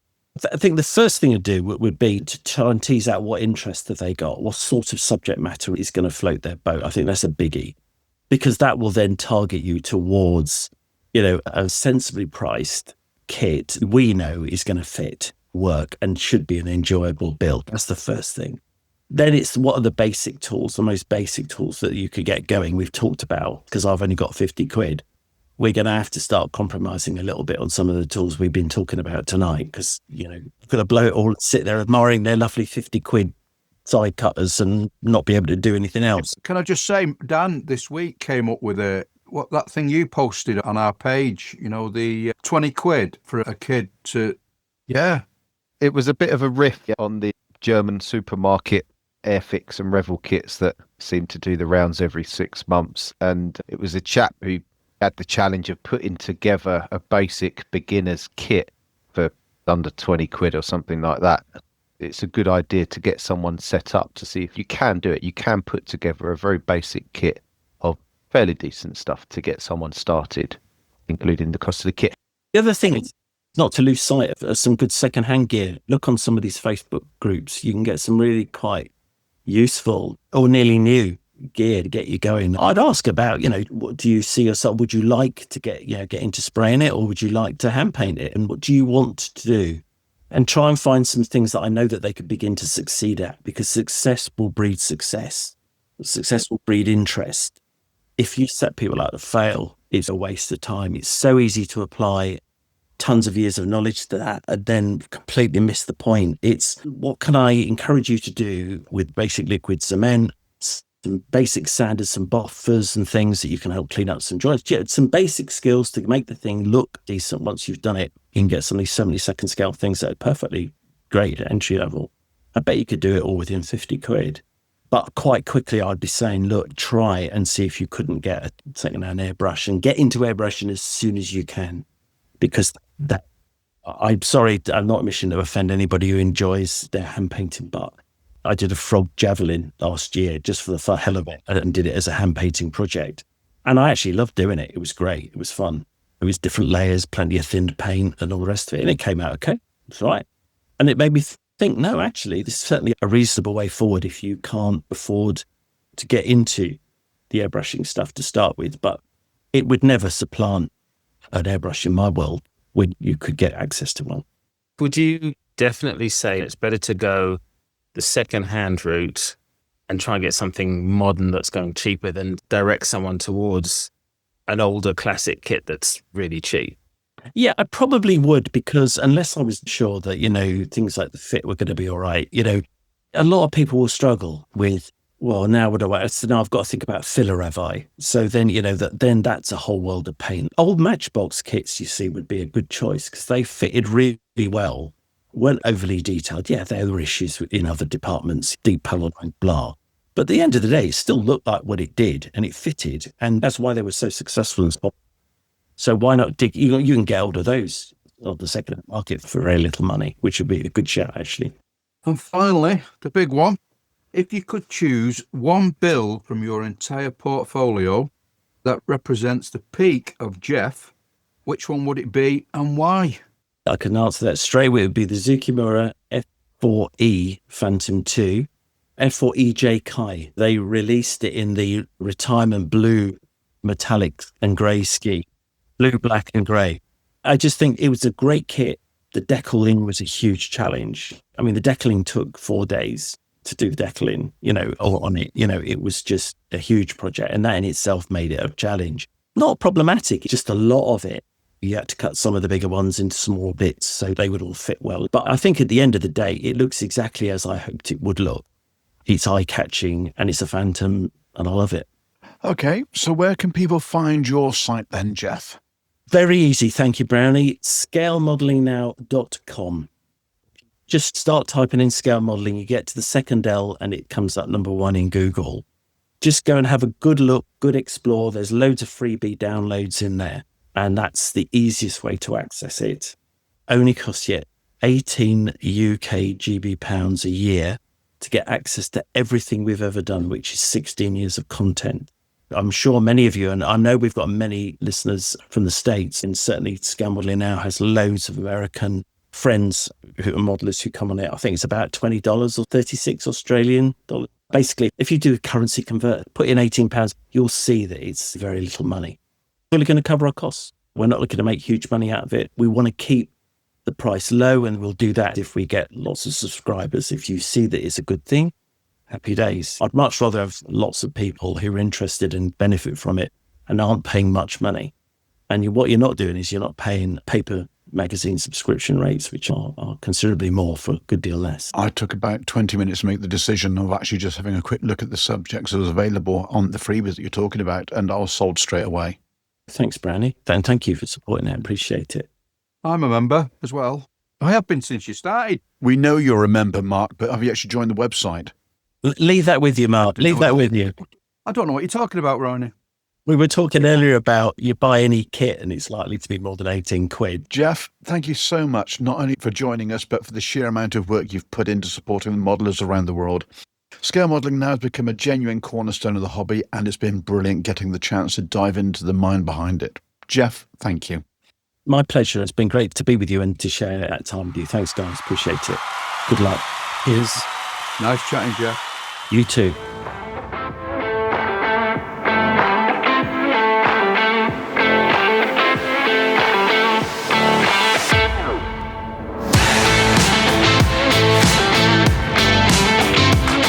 Well, Benchmates, that's episode 17 coming to a close. We'd just like to say a big thank you to our sponsors, Ammo by Mig Jimenez, Fishcop Model Company, Guideline Publications, The Scale Modelling Supply, and Phase Hanger Resin Accessories for their support to help bring the show to you. With that, have a fantastic Christmas. So, from Mark. Have a great Christmas, everybody. Spencer. Merry Christmas, everybody, and remember, drink responsibly. Nevs. Bye, everyone, and I hope you all have a very happy Christmas. Martin. Have a wonderful, happy, peaceful Christmas with love from snowy Utah. Dan. Merry Christmas, Benchmates. I hope you all get some quality bench time. And from Geoff. If you celebrate Christmas, I wish you a very happy Christmas, and thank you. Take this opportunity to thank everybody who supported us and continues to do so. Thanks, guys. And from myself, thank you for listening. Follow our socials for what's coming out over Christmas, as we're not taking a break. We're going to keep you company, and we're even going to try and do a live modelling bench time chat sometime between Christmas and the New Year. So keep an eye on what we're doing. For now, enjoy your Christmas, spend time with the family, and have a grand peaceful time. Bye-bye.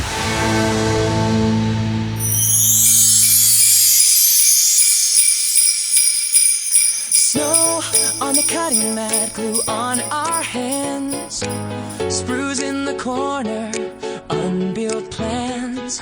The stash is growing, the wife just sighs. There's no way that's fitting under the tree, she cries. The airbrush hums like a winter tune, decals drying way past noon. From tiny ships to wings of war, there's plastic dreams on every floor. Late nights, bench lights glowing low. One more kit, then off we go.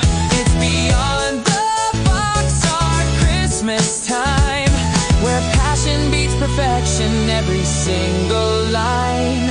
From From the bench to the booth, from the laughs to the art, we don't just build models, we build from the heart. So raise a mug of extra thin to have finished kits and battles we didn't win. Through sprues and laughs and festive cheer, beyond the box art, Christmas is here. Painted fingers, lost photo etch. Where did that tiny part even get? A podcast playing in the background hum, talking kids history and what's yet to come. Now put the kettle on, check the stash, and don't tell anyone what that kid cost. Airbrush hums like a winter tune, decals drying way past noon. From tiny ships to wings of war, there's plastic dreams on every floor.